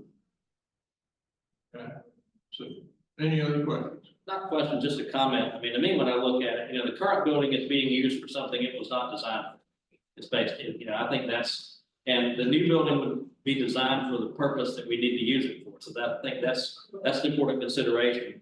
My thought are, you know, proceed with the planning and ask, when we bid, ask for multiple options and see what comes back. And this is what we have done, Okay, over the past several years. yeah, and if, because it may be, if the savings on scaling it back are so minimal, then we might as, you know, it would cost us more to go back and do that later. So bid it with multiple options and plan it this year and to assume that we're gonna build it next year, as the manager said. Commissioner Williams just stole my thunder with that. I mean, So you sound different when you say this. yeah, I do it with slightly different. When we look at this, and I wholeheartedly agree, let's get it 2 or 3 different options and not make a rash decision. To borrow, you're talking borrowing, let's say it winds up with all the bells and whistles, the phones and suppression and everything else, at roughly $6.5 million. We're gonna borrow at a higher $6.5 million. I believe that's what we proposed to President. All right. That's what's proposed right now. It's current interest rate. Right now it's estimated at 4.5%, but that's probably conservative. So you thought it was more like 5.25. Well, for issuing the laws that we would have to probably come in better than that. So in the budget, it's a conservative high. We'll probably come in a little bit better than that. So a $6.5 million is probably going to like a 9 million. I pay the interest over 25 years. 20 years, it'd probably be at least 50% of what the cost of the project was. We're looking at $9 million. I'm assuming the method of financing would be such that if we had a good year with fund balance, we'd be able to pay it off, save that interest. It depends, that would be something that's be negotiated whenever we go out. If that's something, a lot of times it's usually looking at like a 10-year payoff. But that's something we can look into for sure. Okay. So I guess what we're saying is that if you get ready to provide us with your budget over, you gotta reduce the amount for the CIP to come to us for approval. Well, we will, as I say, the recommended budget we get tonight has the full project in it, but that item will link everything else in the budget. You know, you have a recommended budget for me, but ultimately it's the budget is the vibe of you and what you direct us to have in the final budget that you'll vote on June the 17th. That's fine. I do notice that the sheriff moved from the back of the room to the front of it. So if you like to. So I could never be as passionate as they are about this project, and I appreciate that. And I appreciate you guys listening to the presentation, but one thing I want to make very clear, I actually moved up to make the comment about, we're just looking to move forward with the next step. It's going to take time to get the plans together, to get the bids. I know that, you guys know that. So I think we're just looking for that next step and what that needs to be. And we are not, I get the original assessment was this grand scale. All we're asking for is what they need to do their job safely for themselves and the animals. That's all we're wanting. And that's going to be in discussions as we move through with the project. That's all I want to say. Thank you. Yes, sir. Well, I do think that the deputy articulated straight away, very passionate, we understand that. So I think I think both administration, I think you've got a direction on where to head with this. Everybody good? We, as we get ready to move into the administrative, let's take a 5-minute break and then we'll go on. So we'll break for 5 minutes.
Budget order.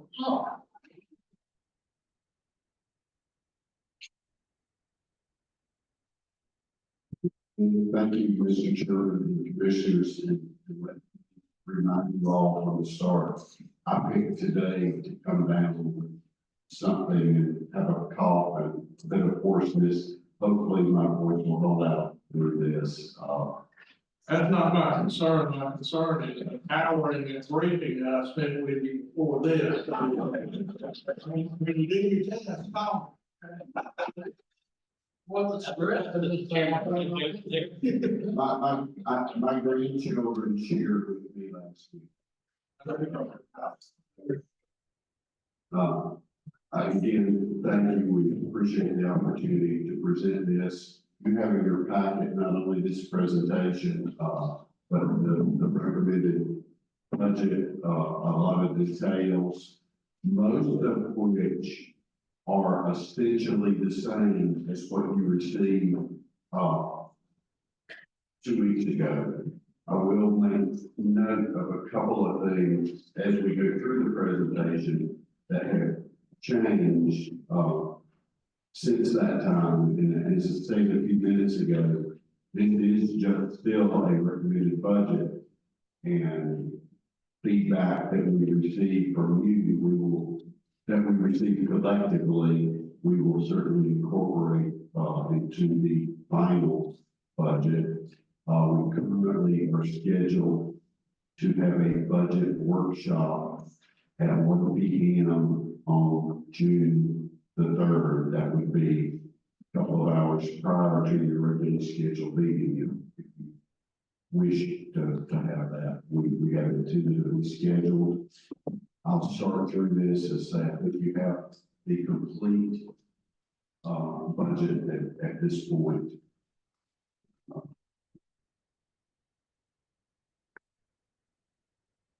We're familiar basis here in the county. As they did in your budget, this is not my expertise. It's ultimately your budget and your decisions. Right? Our budget principles, we continue to have conservative revenue and expenditure projections. We're preserving reserves sufficient to maintain our bond ratings and provide flexibility to respond to changing circumstances and opportunities. And we're maintaining your current low tax rate. Our key focus areas are employee retention, recruitment, and succession planning. This is an area that we changed since the workshop based upon your feedback about concerns that increases in compensation should be skewed a little more toward the lower paid employees because of the fact that inflation hits them harder in relative terms. So in this version, we have a 3.75% market adjustment to employees who at least meet expectations on their performance reviews, and also put in a minimum increase of $1 per hour. And the effect of having that $1 an hour minimum means that our lowest paid full-time employees whose current annual salary is $31,200 would in essence receive a cost of living adjustment of about 6 2/3%. And that continues up to the level of $56,000 a year, whereby it would level out and the dollar an hour actually becomes equal to 3.75% at that point. We proposed merit increases of 3/4% to 1.5% for employees who meet expectations, 1.3 to 1.9 merit that exceed, and 2.5 to 2.25 merit to our highest exceptional performers. This will maintain competitive employee benefits, no reductions to any benefits, and continue to provide the training resources and equipment to facilitate high service levels. We will build staff capacity for the county's external service functions and internal support. We're proposing to add 87 new positions, 61 in governmental services, and 26 in water and sewer enterprise. And all these are to meet the needs of a growing county, a larger fleet, and heavier workloads, to provide efficiency, create opportunities for collaboration, to enhance emergency preparedness and long-range planning, to improve service response time in an environment of increased service demands, to improve services to our area veterans, to expand our library services through the addition of a bookmobile, and to enhance the books and recreation experience, to improve health services in our community, and to meet mandated service guidelines. Steve, before you move on to this, where are we with the book? It is on order and it will January is about still, what's that, 8 or 9 months? Yeah. Still out. You have to buy something for your grandkids. I just, I'm amazed that we approved this well over a year. Yeah, now it's still almost a year, right? It takes forever, and nobody makes time. And that's why we didn't ask you to approve the staffing in this current fiscal year, because we knew it wouldn't be delivered and we wouldn't need the staffing. You know, we do have the staffing in this recommended budget. Okay. Continuing here, we're trying to increase our cybersecurity, maintain our current computer replacement program, and for new technology and software support. There'll be an increase of 3.6% of the funding agreement with Brunswick County Schools for the operating budget. An increase of 14.5% to Brunswick Community College to support existing programs, and $350,000 for the foundation grant that provides tuition assistance for Brunswick graduates. The budget contains an increase of 9% to Brunswick Senior Resources for program support for the 5 district senior centers, the installation of generator calabash, a new nutrition site at the Asheville multi-use building. There's an increase in debt service for the issuance of an estimated $30,000 limited obligation bond for a combined emergency operations center and health and human services building project. To start in the coming fiscal year at an estimated cost of $70.2 million. The budget contains in all funds $392 million, and we recommend no change in the property tax rate of 34.2 cents. Here are a chart of our population growth, which I think we're all keenly aware of, and your staff that are providing services to the community are very, very aware of it. Really, across the board, demand for services is increasing, and a lot of the positions we're recommending really are just to keep the mandatory state service staff client ratios within acceptable limits. We're the fastest growing county in the state. We're one of the fastest growing counties in the country, depending on whose numbers you look at. It depends exactly where, but by all accounts, we are in the top 1% of the fastest growing counties in the country. And we're right in the middle of 2 of the fastest growing MSAs in the country. Here you can see our total budget and our recommended fund balance appropriation to balance it. As you can see, compared to the budget, we're within relatively the same percentage and well within acceptable limits and your policies. Here you have a chart of the changes in our taxes. One reason we can recommend this budget without a tax increase is because of the continued growth in your tax base.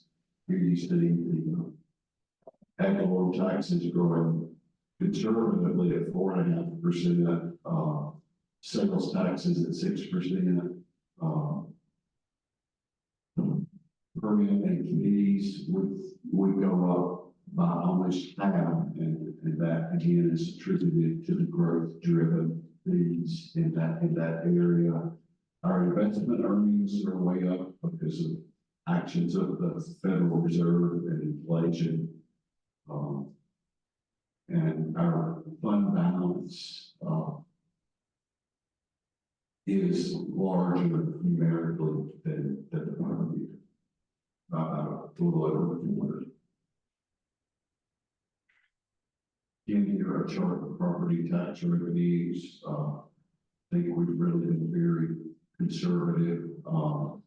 Must say hats off to your tax administration staff.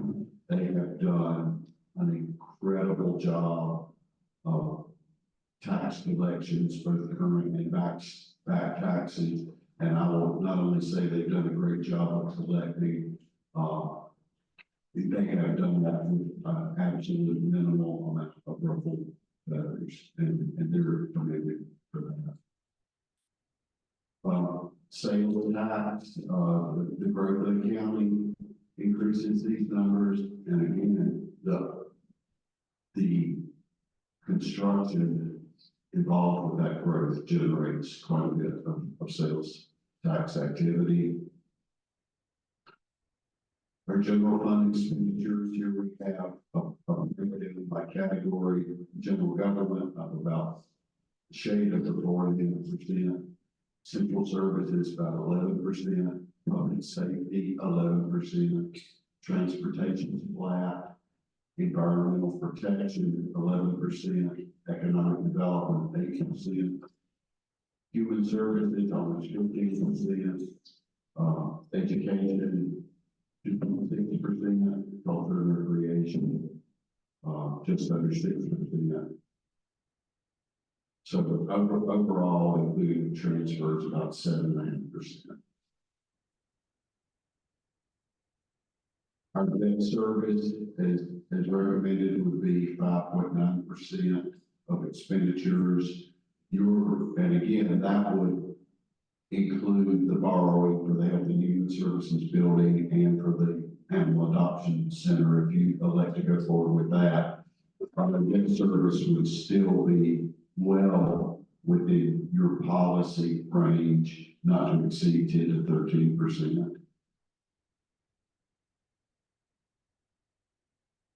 The distribution of the tax levy here, the biggest chunk going to education is almost 44%, public safety about 21%, and then you see how the other areas work out here.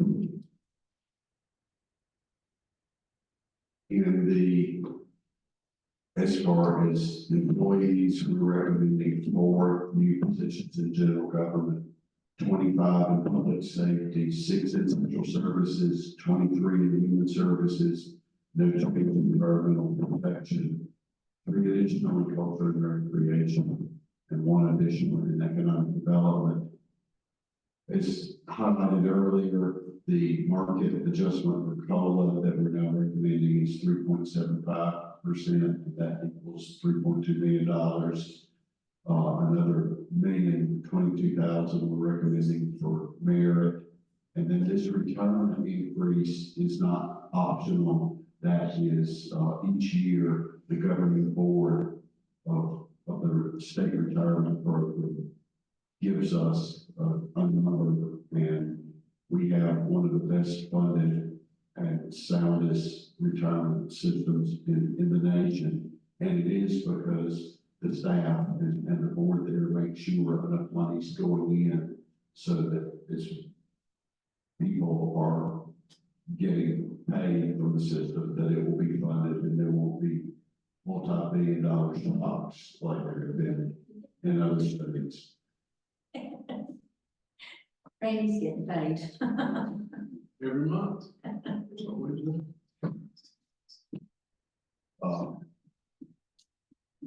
a number of recommended fee changes which are detailed in the budget and are available, on our website. Primarily in emergency medical services, it's either for some different or new services we're provided, or we are making adjustments to make sure that we bill for at least what third-party payers, i.e. insurers, are willing to pay, because we don't really want to leave money on the table with those third parties. There are some changes in fire inspection fees, and these are to extent feasible for us to continue to have it fee based and reflect the actual cost of those services. We have recommended some planning changes that are for their fees, so they're still in there, the ones you saw 2 weeks ago. I know there's quite a bit of discussion about those, and I think unless you direct me differently before our next meeting, we will go ahead and roll those planning changes back to the current years. In other words, not propose any changes. In an aggregate, planning fees generate $81,000 toward a multi-million-dollar budget. So unless the board directs us to really look at how to make that program fee supported, we may, probably not for this year since the budget's pretty tight, but for a future year, we may recommend that you just eliminate those fees. It is such a tiny drop in the bucket as compared to the cost of operating the department. It just may not really be very functional to collect those fees, and there are some logistical issues with software that. Which fees are those? The planning fees, the planning review fees primarily, which is separate. The building inspection is and plan review is totally fee supported. But these fees are not counted toward that. And my understanding of the state legislation, we can't count the planning costs toward that either. So again, it's really a very minor revenue compared to the cost of the.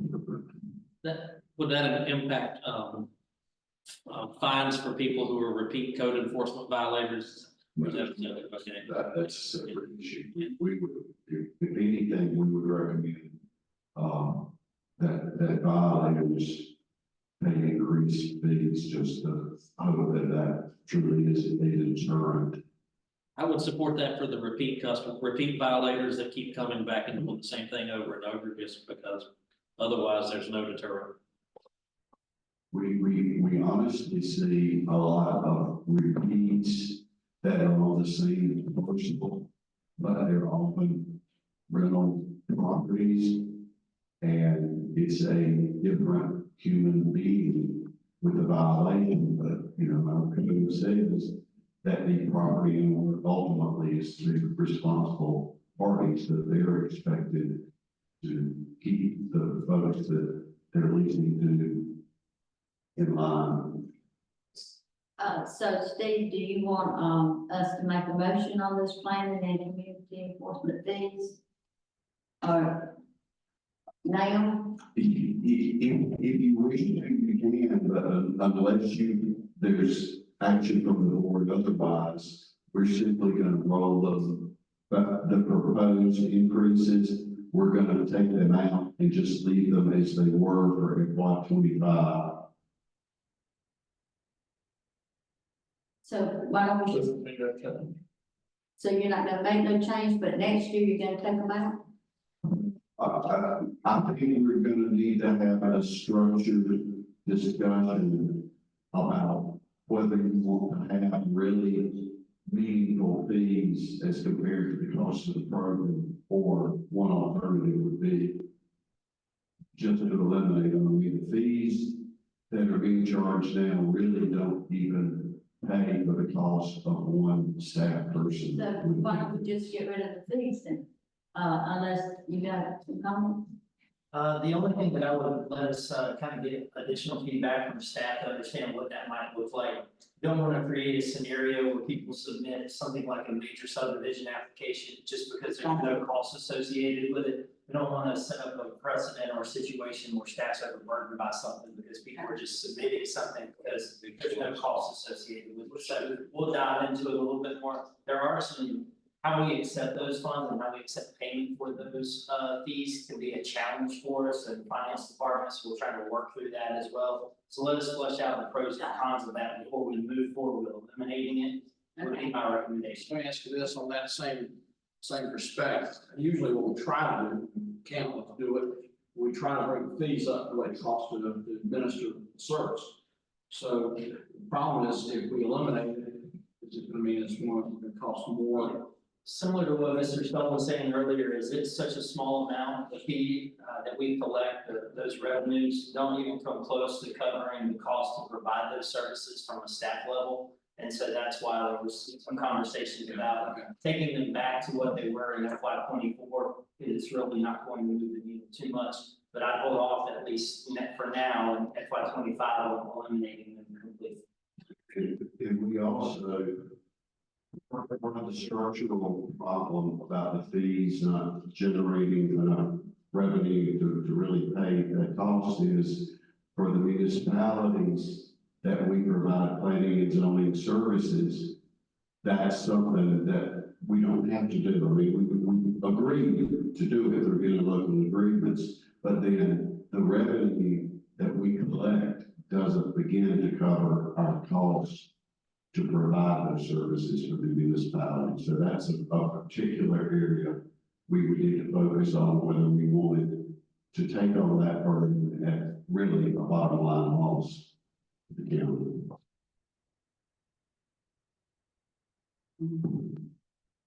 Your health services fee, already said we are just primarily trying to adjust those fees to reflect new things we're doing, to drop off things we no longer do, and to maximize reimbursement from third parties.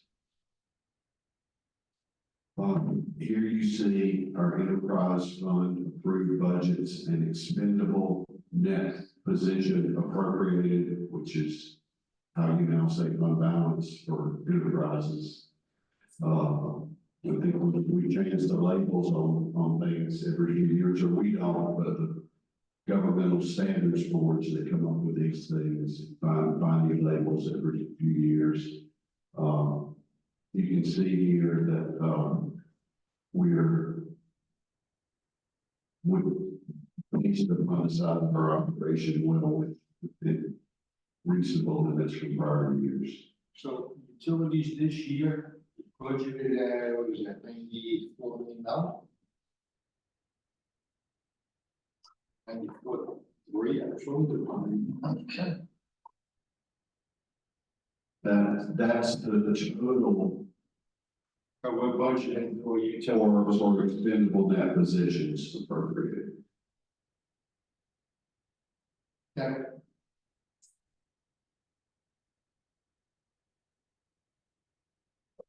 I'm sorry, the 94 million is the total budget, and the bar column is the actual, what I would call fund balance appropriation. Got it.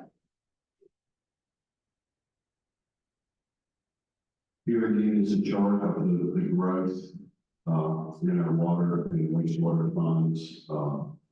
We're, as of last month, we have 57,581 water customers and just shy of 28,000 wastewater customers. You can see the change. They're very significant over just the last 4 years. That's only retail customers, correct? Not wholesale. That's correct. That's actual county utility customers. Our debt service, over the last few years, it's ebbed and flowed some, and it will be increasing more in the future simply to provide for the needs of a rapidly growing county. In the funds, we're looking in the water fund, 17 new positions, the wastewater fund, 9 new positions. Again, the same rules for the market adjustment and merit is in the general fund.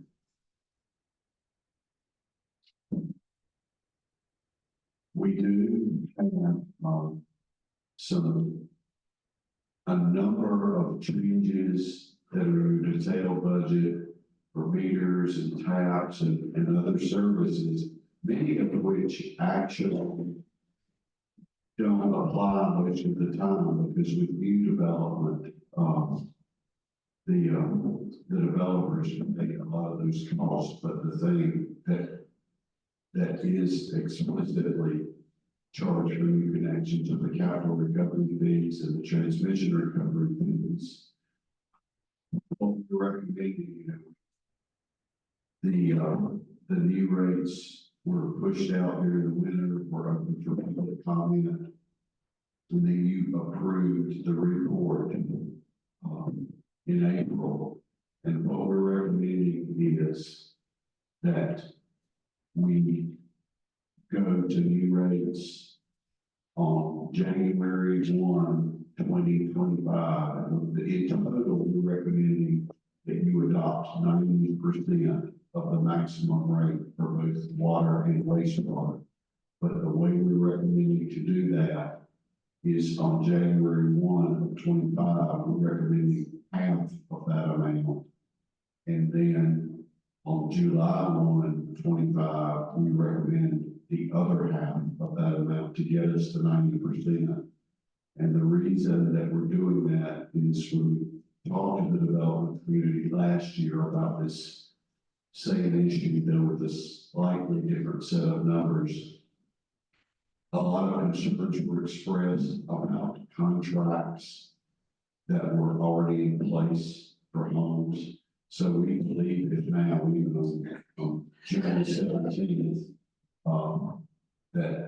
that should give the developed community time to have the majority of the homes that would be under contract as that date completed and not have the new rate to apply. And the same thing about the other half on July 1 of next year. You have a chart here telling you sort of generally if you go forward with this by July of next year, we don't think residential bills would be impacted. However, based upon the general statute that governs this, current customers actually have to pay 25% of the capital cost for expansion, at least 25%. That's what was right now. That is the lowest by statute. And you have a couple of alternate scenarios if you choose to do something other than what we're currently recommending, showing what those rate increases would look like for your customers. And again, that piece of this, we don't have any control over. That simply with the General Assembly approved the SDF formulas. They said that a quarter of that capital cost should be paid from revenues from existing customers. So the average water bill, water and is going to go up $7.17 per month for all 57,581 water customers and 27,997 sewer customers. If you get the alternative one, yes, and if you alternative two, our estimate is that would be almost $13 a month for each and every one. Something about it is, we've been trying to do everything we can to avoid it going to the constituency, because we don't have to spare. Because why should they pay for the improvements? But we've got a gun to our head, basically, what you're saying, that the General Assembly is saying that they are going to be compelled to pay at least 25% of those. Expansion costs and any improvement costs that doesn't increase capacity already falls on your regulators. That also is a year from now, because until January, I mean. Yeah. But if we followed the staff recommendation, then there would be no impact, no projected impact to our current customers. For the capital base upon everything coming in, as you know, these numbers came out of 20-year master plans for both water and sewer. And, you know, we can't tell you that all those numbers are 100% accurate. In fact, I'll tell you, all of them will not be 100% accurate, but they are fairly scientific, educated guesses. Let me answer a silly question. So we're recommending go to 90% of the max, right, incrementally until July of next year. How long do we think, and Donald's back there, I'll pick his brain. How long will that 90% hold? Will we be back here in 2 years saying we gotta do this again? Or do you think that'll hold for 7, 8, 9 years? Anybody got a guess? The general, this is built based upon a 20-year master plan. However, we have to recalculate every 5 years. So your maximum rate will be good for 5 years. It may well be sometime during that time frame that costs change. And then when we do a new update in 5 years, it in all likelihood it will be a different number. But this maximum is for 5 years. And we recommended 90% because we don't know when we might get grants or external funding or other things that might happen. And we don't want the county to be vulnerable to needing to return money. That answers my point B. I was gonna ask, why don't we just go to the 100% now? And we'll be good for the 5 years till next year, but I haven't said that, okay.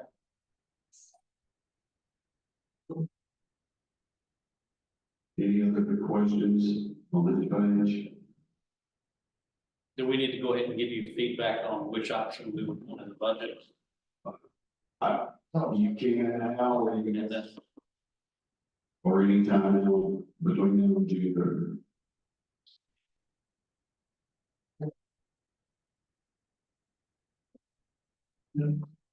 I mean, we go back once, please?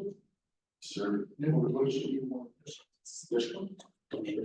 yeah, I don't really like any of the options, to be honest, but they are what they are. Yeah. I mean, it's not fair to our current ratepayers to put that $7 or $8 a month increase on them, so. Yeah, but we don't have a choice though, because Justin's put it on. No, the choice is the staff recommendation where there's no impact to our current rate. Developers. Top line. So you Top line. got one. Oh, okay. Yeah. So you got 3 options. And the developers don't really pay any. It's just putting up money, right, they're putting up the money up front, no crying, you know, but they're just gonna pass it on, and it's gonna be on the cost of the house. I'm with you, I'd rather not see it on the current use. I'm looking I don't need for new development. That sounds like you. Yeah, so does that give you All right, so we'll just proceed with the recommendation in the next version of the budget. And that is effective in January. The first change would be effective January 1st, 2025. And the second one, July 1, 25. Yes, So that gives people who were affected time to plan. yes, that's the intent, so that they don't get caught in the existing contracts. I'll tell you, we have a separate presentation that we shared to draft up with you, $250,000 home. If there were a new $250,000 home being built in Brunswick County, it's just a percent or so increase in cost. So it's not, comparatively, it's not a large number. And if you look at the reality of the $400,000 to $500,000 homes, it's fairly visible, honestly. Okay, our ongoing budget process, June 3rd, we'll have a budget workshop if you'd like to. Then on June 3rd, we will have a public hearing here, at your regular meeting.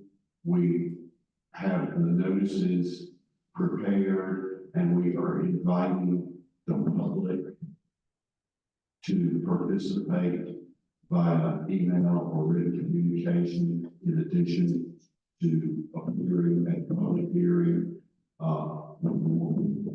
It will be your option to leave the public hearing open till June 17th, when you wouldn't take final action on the budget, but it's our intent, to really get the input from the public by June 3rd. And then on the June 17th, you could adopt a budget and any rate and fee changes that you wish.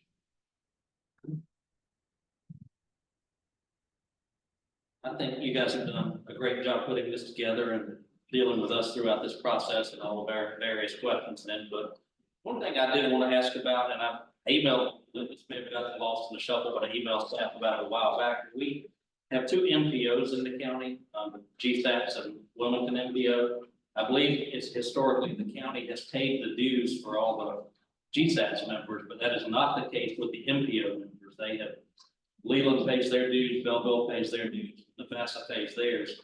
And I think it should be the same way for whether we don't pay GSAPs dues or we do pay the MPO dues. We need to consider treating both groups the same. So I agree with you. and I've got the numbers here. I asked you, just to share what the Wilmington MPO's numbers are. Belleville pays it would be $4,002, I believe, this year. Brunswick County's portion of the Wilmington MPO is $16,183, so you guys should already know that. Navassa's $3,165, and Leland is $33,905. So the question is, to me, the question is to treat everybody equally. Do we start paying those, or do we let the GSAPs members pay their own way? The GSAPs, to my knowledge, has not given us a final number for FY25. The preliminary number they've given us is like less than half of what FY24 was, even though their territory as of this moment, I guess, I'm still not clear on exactly how all that's transpired, to be completely transparent here. No one is. But we don't understand that change.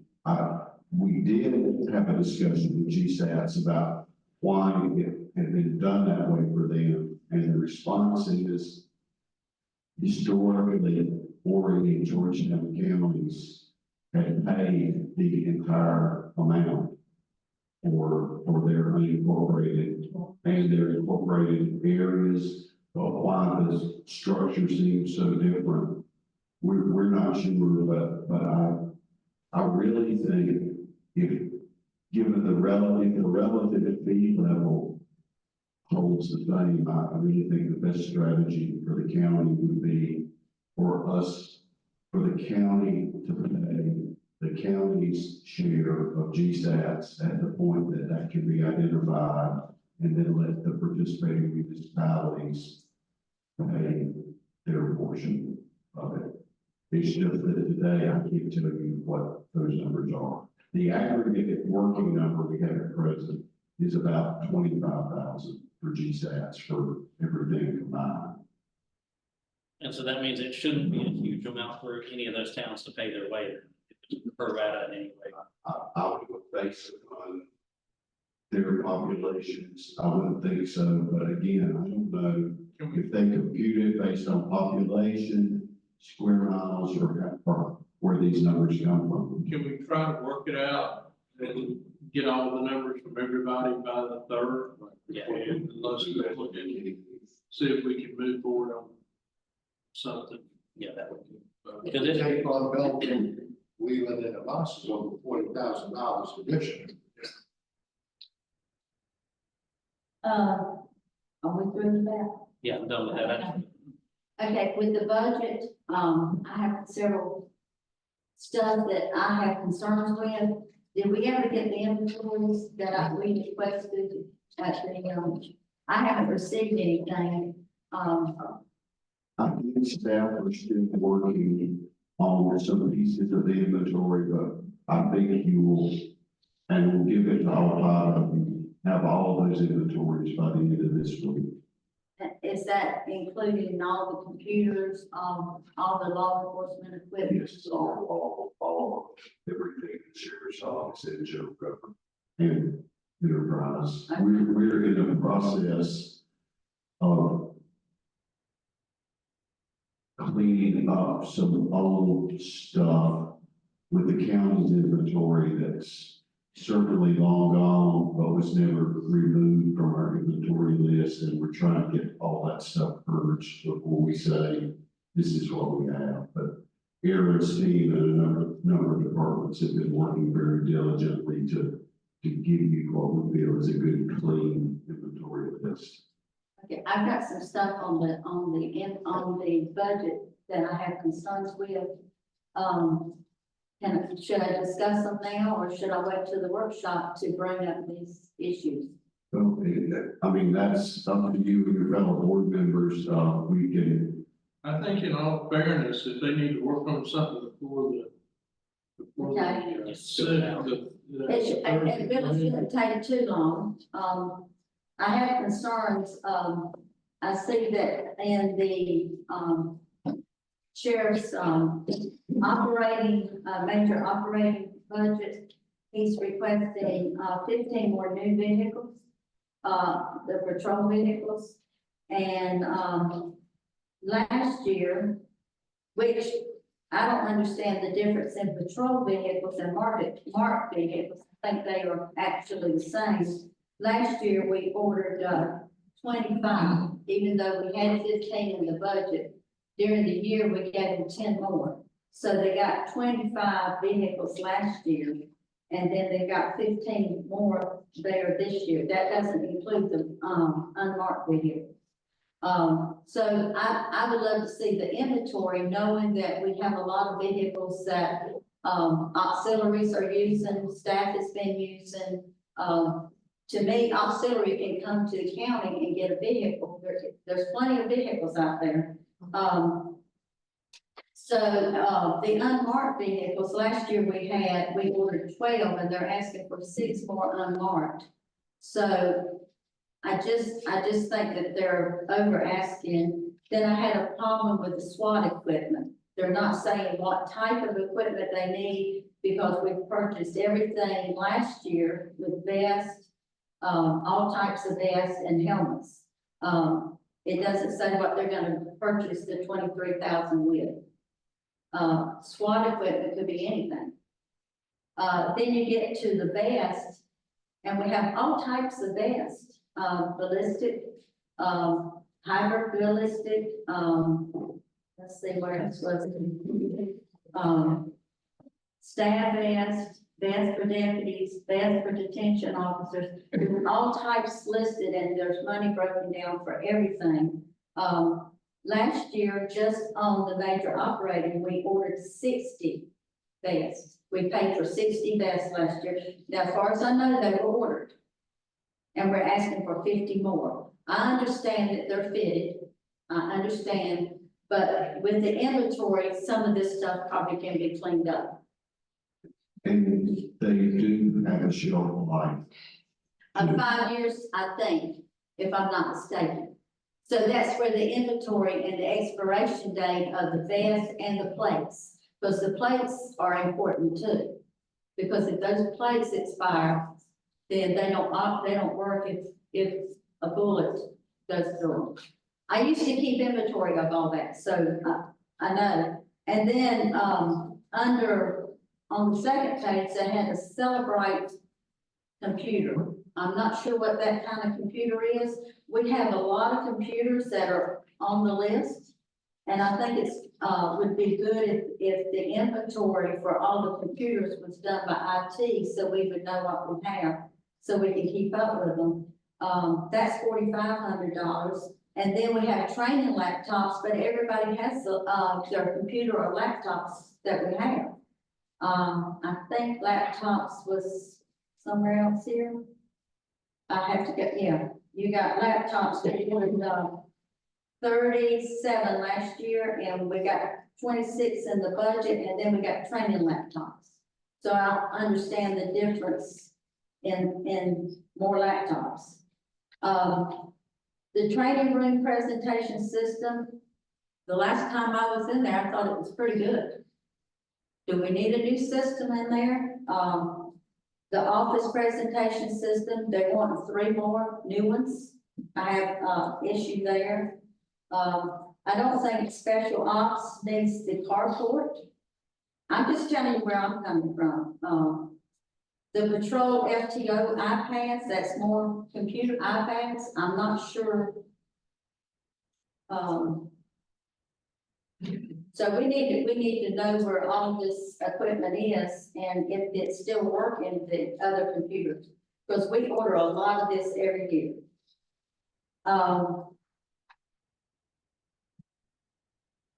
And under communications, we're ordering a truck bed glide. I'm not sure what the purpose of that is. Sorry, I didn't catch what you said. It's a truck bed glide, GLIDE. That is, it's like a tray. But do we need a truck in the communications 911? Well, they maintain transmitters at multiple sites. And those glides, I believe, are to allow equipment. Okay, I'm fine with that then. Then in, got another one here. What happens with the old equipment? You know, they keep, every time they order new vehicles, they order new equipment for the vehicles. What happens to some of the old equipment that can be used to replace, to be put in new vehicles? I think if the equipment is still serviceable, they do transfer it. Well, are we purchasing all the new then that's in the budget? In general, we do, because I said if it's serviceable, I think a lot of that equipment is useful life, maybe less than the vehicles. And technology on their cars changes rapidly, just like in the opposite environment. We also have a, aviation radio, and we don't have a pilot. We have a radar trailer, a golf cart. Some of this stuff I don't agree with, so what I'll do, is I'll send you my spreadsheets and let you see what I have. What I have done is I have, which I haven't finished because I'm gonna do other departments too. I only got a few done. And in there, I've done the past 1, 2, 3, 4, 5, 6, 7. I've added the current year and 6 other years to show all the equipment that's on the budget that was requested. This is not included anything that was purchased during the year. Because there has been other stuff that's been purchased that we have given them, like the vehicles. They had 15 in the budget, but then in the year, we gave them 10 more. Right, and we did that because at the time we were preparing the budget, we thought we might have some surplus year-end funds. We didn't give them more than they had asked for, but we did ultimately authorize more than the initial budget for this fiscal year. The other thing is in the detention center, the washer and dryer is ordered every year. Have we purchased washer and dryers for the detention center? Don't believe we have this year, not. How about last year?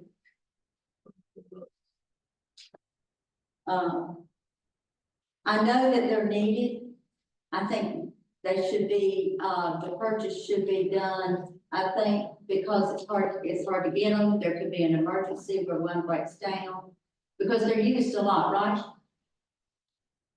Right? Oh, yes, every day. Every day. So if they need them, I'm fine, but, and I think they do, because we need it in there, but if they're not purchased, so why aren't they? That's just my concern. I don't. He said we didn't buy them last year, so. So he doesn't see that they've been purchased, so. My understanding, usually a jail needs, washer and a dryer every 2 years. But I'm not 100% on that. Can you check on your washer and dryers to see if they need to be replaced? Yes, ma'am. And if so, we'll leave it in the budget. Okay, thank you. If you guys have spreadsheets and, I do. I do. From the sheriff's office and reading departments. When you keep getting to people, reach back out to the departments and try to get clarification. I was just about to say, you mentioned that you had other departments other than. I haven't got finished with the departments. This is the only one I got to know. If staff could get hold of that to review that, my thinking is that staff sit down with all the departments and including the sheriff's office and the other offices within the county. I'm just curious, how much reduction did the sheriff's office take in their budget for police?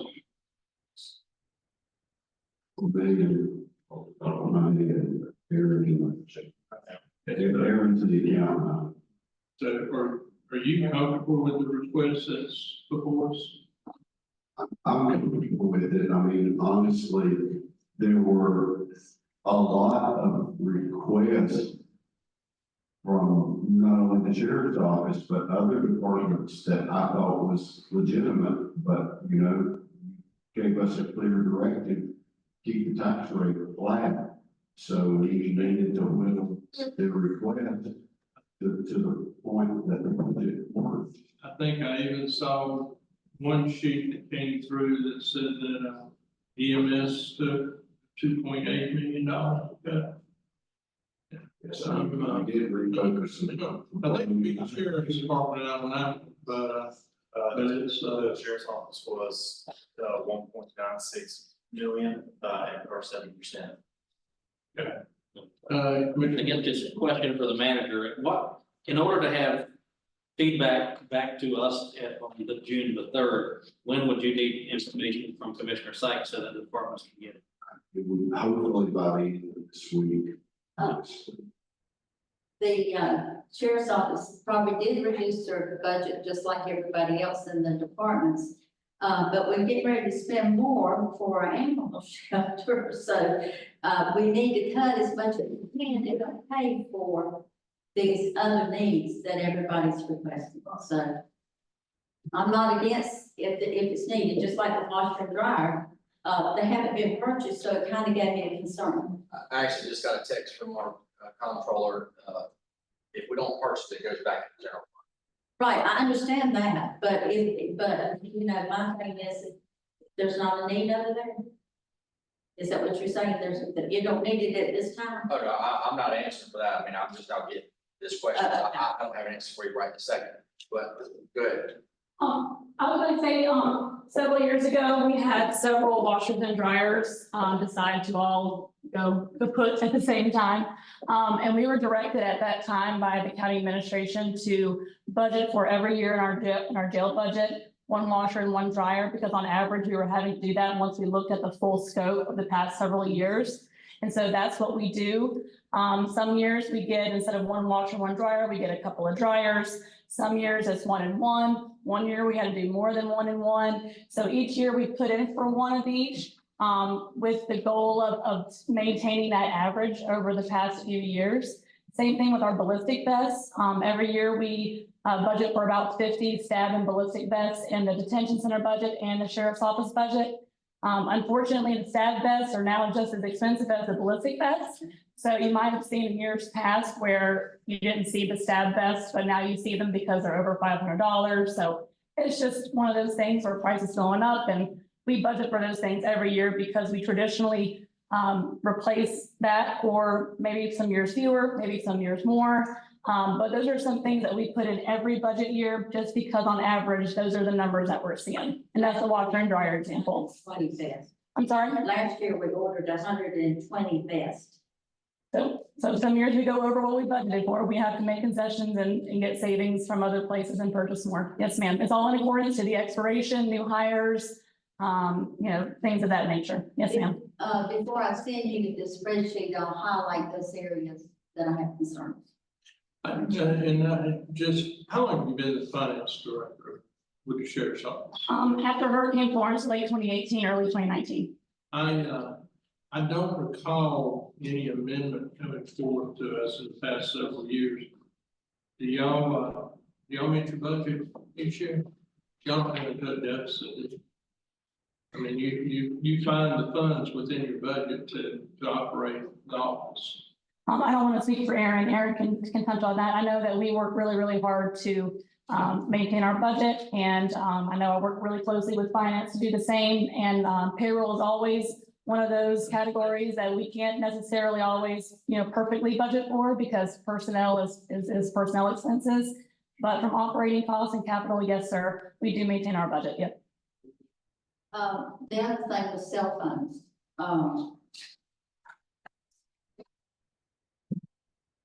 I think, the cell phone, I think we have a lot of phones, and I'm not sure, I don't understand the cell phone reimbursement in the budget too. Can someone explain that part to me?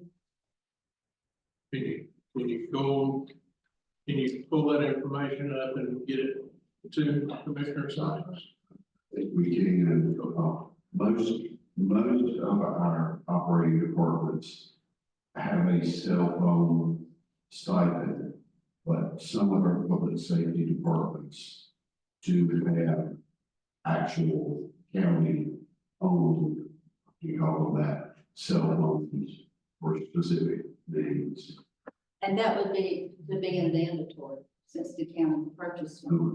The ones, well,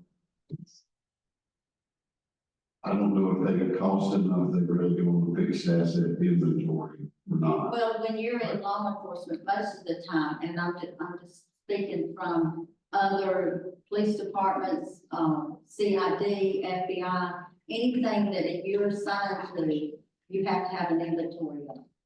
And when you retire, you turn it all in. So my thing is, there should be a list, a standard list, what an officer needs and what is given. Okay, we'll work with the sheriff's staff to get that information. Thank you. Anything else? Anything else for Steve? Let's see, 1 second.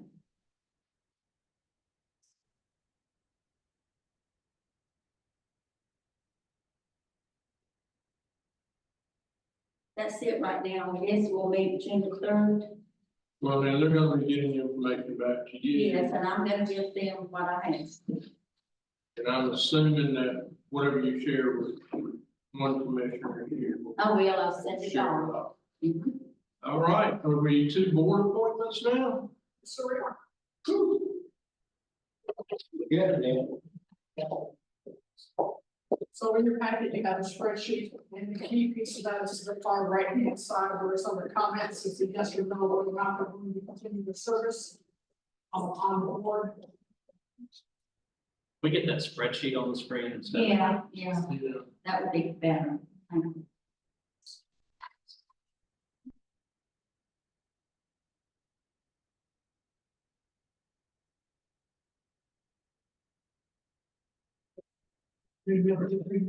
Oh, man. Hey, that's If he can get that on, he'd try to take a picture of that. I hope you got a good Zoom.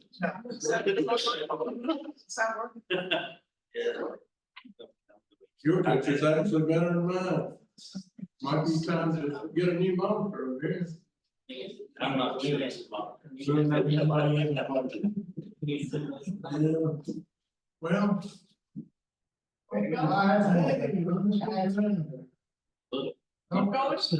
I'm assuming we're voting on the ones that are highlighted. No, sir, you are voting on, well, some that are highlighted, yes, so the highlighted blue are those who are filling an unexpired term. So once you guys reappoint them, if that's the case, then it will go away. It's very important. Okay, so you're getting that back. Just while they're pulling it back, I've got it pulled up on my iPad. I'm getting ready to pull mine. Y'all wanna just do it by district, and probably that's the quickest way to do it. Okay, so the ones in orange are the ones who have decided to step down. So the ones that are not highlighted are the easiest, and reappointments for those boards that you choose to appoint tonight. There are some that I understand we're gonna hold and appoint at every meeting.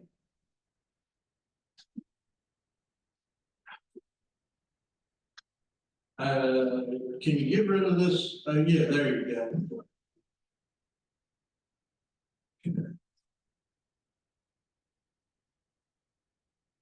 Maybe zoom in where we just see the name of the position.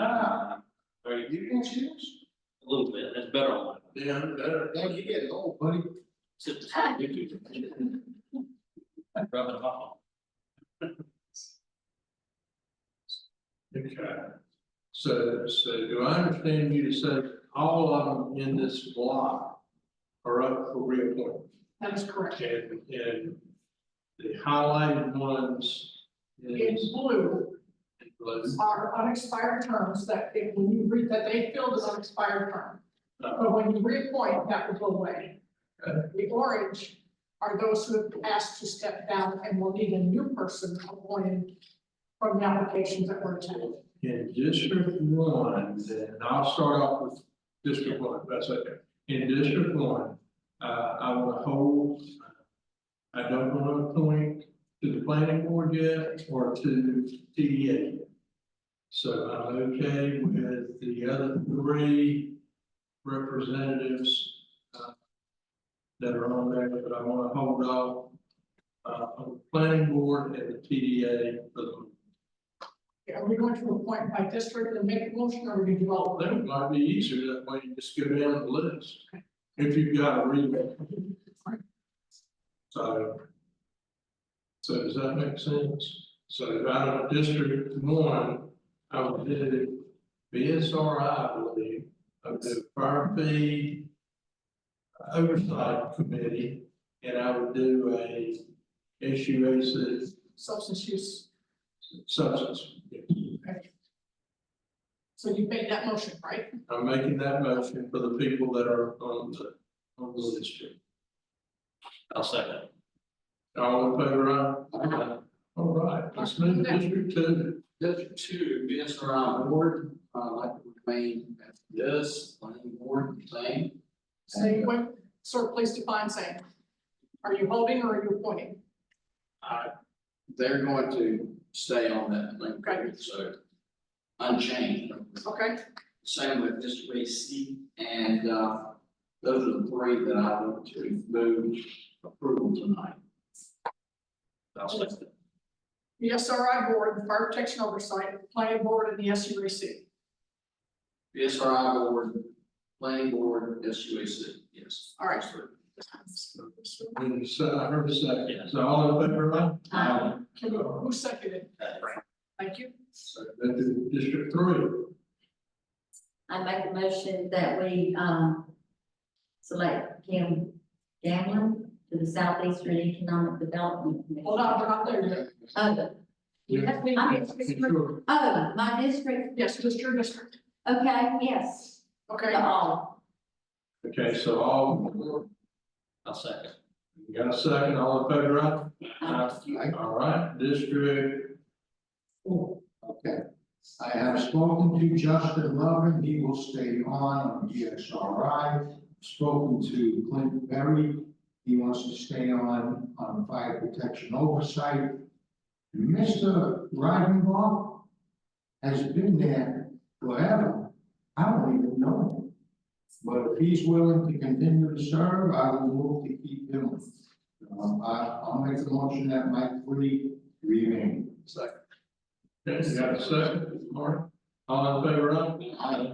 All right, I move to reappoint everyone listed for District 5. all right, second. Got a second down here, all in favor, aye? Aye. All right, then we move into the library lunch. Yeah.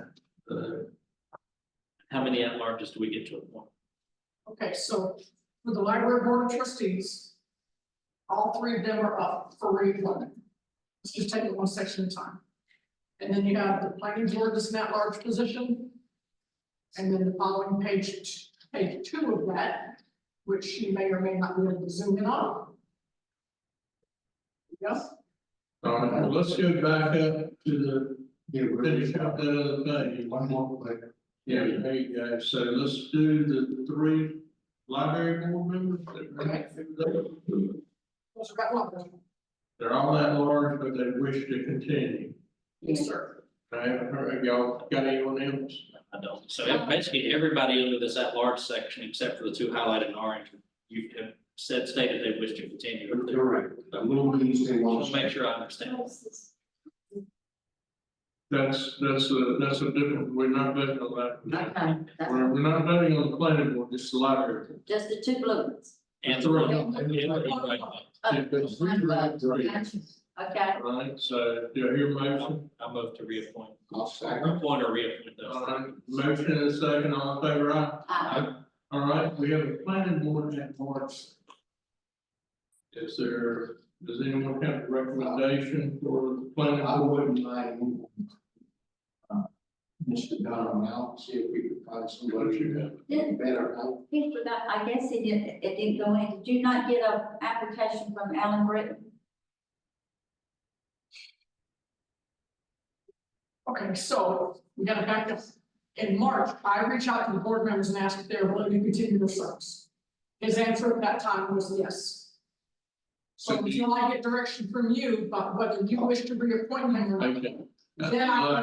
Let's move the planning board at large seat to the next meeting. And we'll see what kind of applicants we have. That are interested in that, to see if we have to try to. Mr. Dunham's help is. Yeah. It's not. So that's page 1. Okay. So now you got the ABC and the library committee. Oh, the airport. Commission, I'm sorry, ABC. I'm not messing with those, that's how. Yeah, so do I hear a motion for those 3? Well, there's 4. There's 3 airport and 1 ABC. I'll move to approve the 1 ABC board and the 3 airport. Second, and I got a second on this end down here, so all in favor, aye? Aye. Okay, BCC Board of Trustees. I will absolutely move to keep Michael Dunham. Fabulous.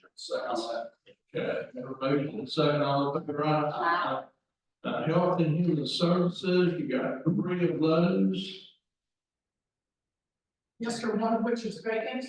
It's an engineer position, so the one is need to fill. We don't have any applications for that. So the bottom 2 then are for Ms. Carver and Mr. Ward. So let's do the bottom 2, let's bring that engineering position. If we haven't advertised for the engineer, let's advertise for an engineer. And I move to appoint the 2 that are listed, if everybody's good with that. I heard a second. Oh, then you talk about this 2. These 2 right there. Who was the second? I believe I heard Commissioner Cook. Was that you? Okay, all in favor? Aye. Very good. So that brings us down to JC. Before we get off of that, is there a specific kind of engineer that has to be? David. I believe any discipline, typically it is a civil, the ones that we get, like Lord, he was on. Yes. If they're required. Yeah. But as long as they have, they live in the county, of course, it doesn't have an active. Okay. So let's get that advertised. JC, please do. Bonnie Jordan has been there for quite a while. She does a great job. There's a motion, second, then listening, all in favor, aye? Right, to lower, fear. I'll make a motion to reappoint Bill Sue to that. Bill has been on it probably since the beginning of time, but he brings a ton of institutional knowledge to that. I'm second. He is very valuable insight to that. Jesus was a little. Did I see a note that my position had to be reappointed? So let's talk about that for just a minute. Yes, there was, I spoke to, Ms. Herzog from that board. She had said that your term expired on June 30. When I talked to Mr. Batney, who's legal, we appointed you to that board in January or December organizational meeting. So, and I emailed her today to tell her that as far as we were concerned, and put the minutes, your appointment stood effective December. Okay, so I did hear a motion for Bill Sue, did I hear a second? Yeah, I second. Second, all in favor, aye? All right, Southeastern Economic, we've got one public at large and one minority. And I would recommend, because of the, bid, I'd recommend that, Alan Bryant, fill the minority position on that. And, all right, so, all in favor, aye? And on the second one, I think we, public, if I'm not mistaken, we heard from the other night from Ms. Gamble. Yeah. Which we would be able to, continue with, having female representation on there, so. Everybody doing it. Scanlon, Kim Ganlon. I'll make that. All right, got a motion and a second, all in favor? Okay, really? I don't know this. We gotta think about that. Yeah. They've been trying to find some, nobody will take it. I'll move to reappoint David, if he's willing to do it again. I will second it, so. I will greatly. All right, all in favor? Y'all don't know how much. Appreciate the vote. All right, zoning, I guess that's Board of Adjustments. Yes, sir.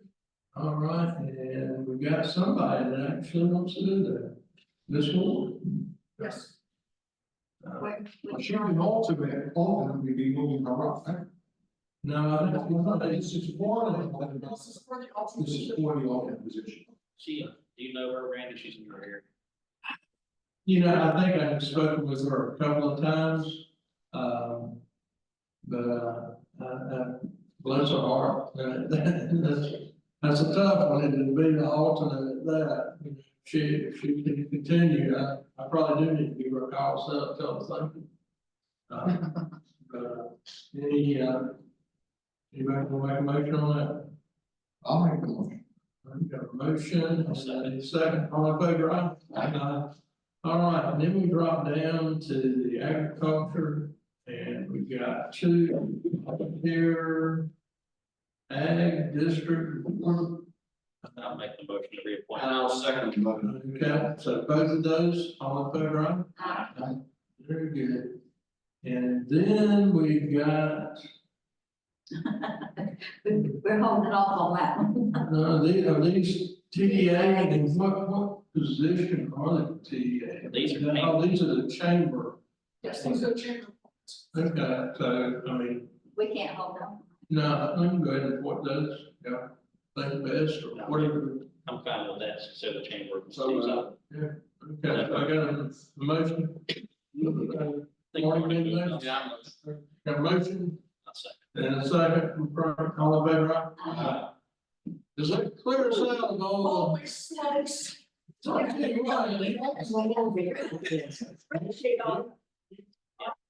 can take a break after you get finished with all that. You can send a list of anything outstanding, and also if there's specific requirements for it, like the engineer seeking those things. Yes. All right, so we finished up that, so is there other business or informal discussion? Chairman, I would like to bring up a discussion on Senate Bill 675. I would be in favor of rescinding our support of this, and I'll tell you why I believe. We We received a phone call early on Tuesday morning. I could tell you the Commissioner Cook and I were in the training class. We had like 90 seconds to make a decision, and I don't know that we got the full impact of what was being asked. And so we said, okay, we'll go along. But as the day progressed, particularly that evening, I thought about it. I thought this was a mistake, and I'm sorry that I didn't have more time to vet this properly. When you talk about taking away the ETJ, and like Southport is the perfect example. Now, they've had that ETJ forever, long before any of us were on the board. They have invested time, money, planning. They have done an awful lot of work within that ETJ area. And if we take it, in my opinion, it is exactly a take. It's a take. They invested the money, they put in the time, energy, and effort, and now it winds up in our hands. I understand that in Southport in particular, one small neighborhood, no matter what, it's going to be removed from that ETJ, and I'm okay with that. Because there's only like 9 or 10 properties left in it anyway to be developed. So I'm okay with our House representative withdrawing that small community out. But I'm not in favor of doing the rest. And the same goes, I thought originally this was just south and that ETJ. Then we come to find out that it involves 8 of them. I think we need a heck of a lot more time to look at what these municipalities, townships, whatever, have invested in. I'm not a fan of the ETJ. We have not approved one in the 8 years I'm on this board, and I never will. I don't support ETJs, but these are existing. And these municipalities have invested a lot of money in them. I think we need to rescind our support, Senate Bill 675. Mr. Chairman. All right. Well, I agree. I mean, I talked with Luke, Mr. Forte about this thing, and I would say, maybe, usually, it is my area. I admit it's my area, but we're usually pretty slow. I mean, you go through something, you vet it, you talk it over, and you digest it, you come back, it's like chewing the cud. You go over and over and over until you get the thing right, or you try to, the best attempt. But this one hit me a little bit, and I'm sorry, the thing about it, I immediately called, Representative, Miller, and I met with some of the mayors, and I also met with, Representative Island, and I said, I'm not in favor of it. And I paid initially, I mean, I was indifferent. I was just like, I was sitting there with my Forte, and we were both the same thing about, yeah, whatever. But, you look at the infrastructure, when you look at the cost, the investment, everything else, I've been on the board for 16 years. I've never seen an ETJ lead the annexation. I've never seen that. Now, I have seen ETJs adopted because we did that with Ocean Isle Beach for one, because it was resident text area, and then you needed to do that. But I haven't seen an adversarial thing. Some people say, well, those individuals in ETA don't have representation. Some municipalities have them on their planning boards. And not only that, we had people tonight in public comments that came up. We don't, I mean, other than what they stated, we don't know where they're from. And we listen to them. We get emails, we get letters, we get phone calls. And so we don't say, where are you from? Well, you're not making a decision. We don't do that. We listen to the public. We're trying to figure out what's the best course of action overall. And that being said, I'm very much in favor of rescinding what we previously did. Now, I may be opposite what some other people feel, and I certainly understand what's going on south. I recognize that. But I am in agreement with what this board did state. Commissioner Williams. I'll share a few thoughts on this, and I have been back and forth on this. Obviously, this did come about quickly, and I will concede that happened quickly. And, maybe we could have handled the communication better, but why I supported it in the first place is what I'm going to explain first, because I am opposed to the existence of an ETJ on principle, and Commissioner Cook sort of touched on that. And ETJ grants whichever town zoning authority over people who do not get to vote for the leaders of that. And I have a fundamental problem with someone's property being zoned by someone they don't get to vote, to have at least some voting say.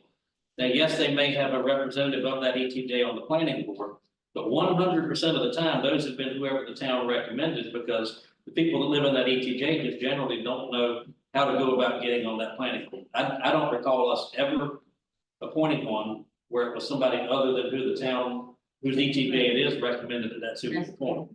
And so that's, you know, that's one of my concerns there. You know, but the flip side of that is I don't want to do anything to hurt our towns. So I'm not in favor of fully rescinding the letter. What I would propose is that we send an amendment to our letter, which states that we stand by the original intent, but ask the legislature to look at the unintended consequences, make sure we're not harming our towns financially, and look through that in detail. But you know, in principle, I have just a fundamental problem with people being under zoning authority of someone they don't get vote.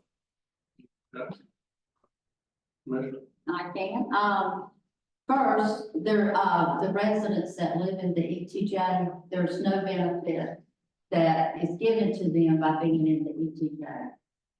Basically, if the city fees are higher than the county, we're paying more to get a permit than, if we could go to the county.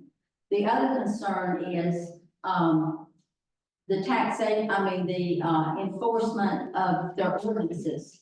As the city continues to make ordinances, such as a tree ordinance or a, sign. It affects us in the ETJ because they put it in the zoning and say that they can control it. During the campaign time that I was running for office, my signs were all taken up because they were in the ETJ and in the town. And really by, me not knowing that they had a sign ordinance and they were enforcing it in county land, I thought it was very strange. But then they picked them up and then I had to argue for that, but they still didn't, they still said it was the law. So the other concern I have, if you recall, we had, others come to us to have ETJs. We have turned them all down. We also had a situation where Winnie Bud, I guess that's how you say it, is, what was it? Winnebago's house. Winnebago, okay. Winnebago, wanted to become a town.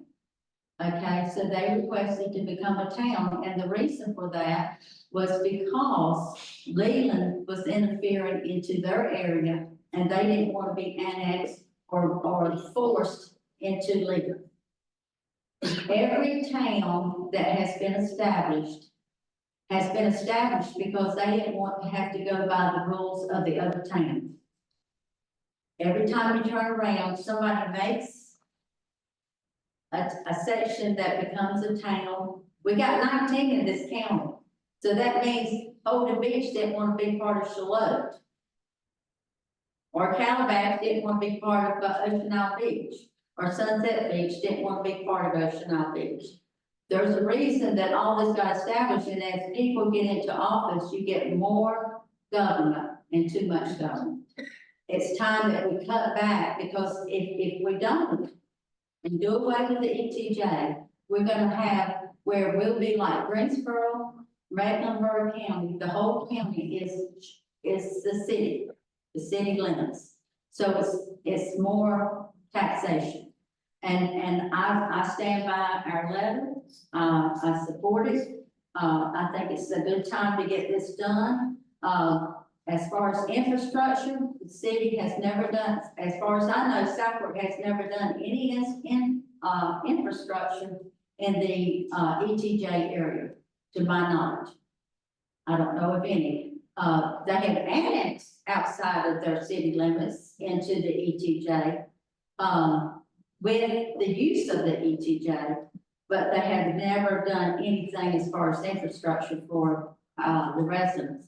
And when a town comes and charges $83,000 for cutting a tree, and 23,000 for another property owner that cleared for the house. The state law and the county law is you can clear an acre of land with no permit and nothing, there's no fine. But if you do anything in the ETJ according to sidewalks ordinances and UDO, then you're fined per, I guess, $500 per inch of the DBH, which is not officially the fine, because the fine on the back page of the Article 27 is supposed to be $500. So how do they come up with 83,000 and 23,000 for a fine? When the article plainly says the fine will be $500. I'm supporting my residents and I'm supporting the others in the county. And I think it's time we took a stand and said, okay, you're where you're at, that's where you need to be, and provide the services that you need for your citizens. And that's what I'm trying to do as far as a commissioner for the ETJ area. A couple of things I forgot to mention. One thing is that my comments are not specific to any town, and not because I have a specific problem with anything a town has done. It's because of what I consider regulation without representation. But I will go back in time when one of the towns in my district approached us wanting an ETJ. I mean, when we told them no, they said, well, why don't you've got these other people that have them. Why don't you do something to make it more even so that everybody's treated the same? My comment at that time was those happened before I got to be on the board, but that history is part of why I lean where I lean on this. The only ones that we've supported since we've been on this board were 100% of the property owners requested being in that town's ETJ. In the case of all but one of the towns, there's still a mechanism for them to become part of that town through voluntary annexation. And to me, that would be up to them if they wanted to work that out with the town. But that's why, I would support amending our letter, sending an amended letter, encouraging the General Assembly to consider unintended consequences and any adverse impacts as they do this, but it stands by the original intent. Okay. So one more point. There are certain towns, municipalities, whose police departments are patrolling these ETJs. No. That's not Southport, but some of them do. Sunset Beach does. Only if they have an MOU that they agree with the sheriff's office or the police. You need to know which ones are doing what, but I can tell you, some of them has the MOU and they're paying the sheriff's office to do their stuff, or either they're having. Every town has the right, PD has the right to go within 1 mile outside their city limit. And some of them are regularly patrolling these ETJs. That's going to stop immediately if you take away all the. They don't patrol mine. I understand that they don't stop. Well, sometimes the sheriff's gonna come to us and say, I need 2, 3, 4 more deputies and cars. It's not changing, the circles of the sheriff's office land still will not change. The ETJs. That's all it's for, that's all it's for. That's it. And if you take away all the ETJs, we're gonna need far more than, it's an unfunded mandate to us. It's not that many. Alone. Did you see the list today? How many you have?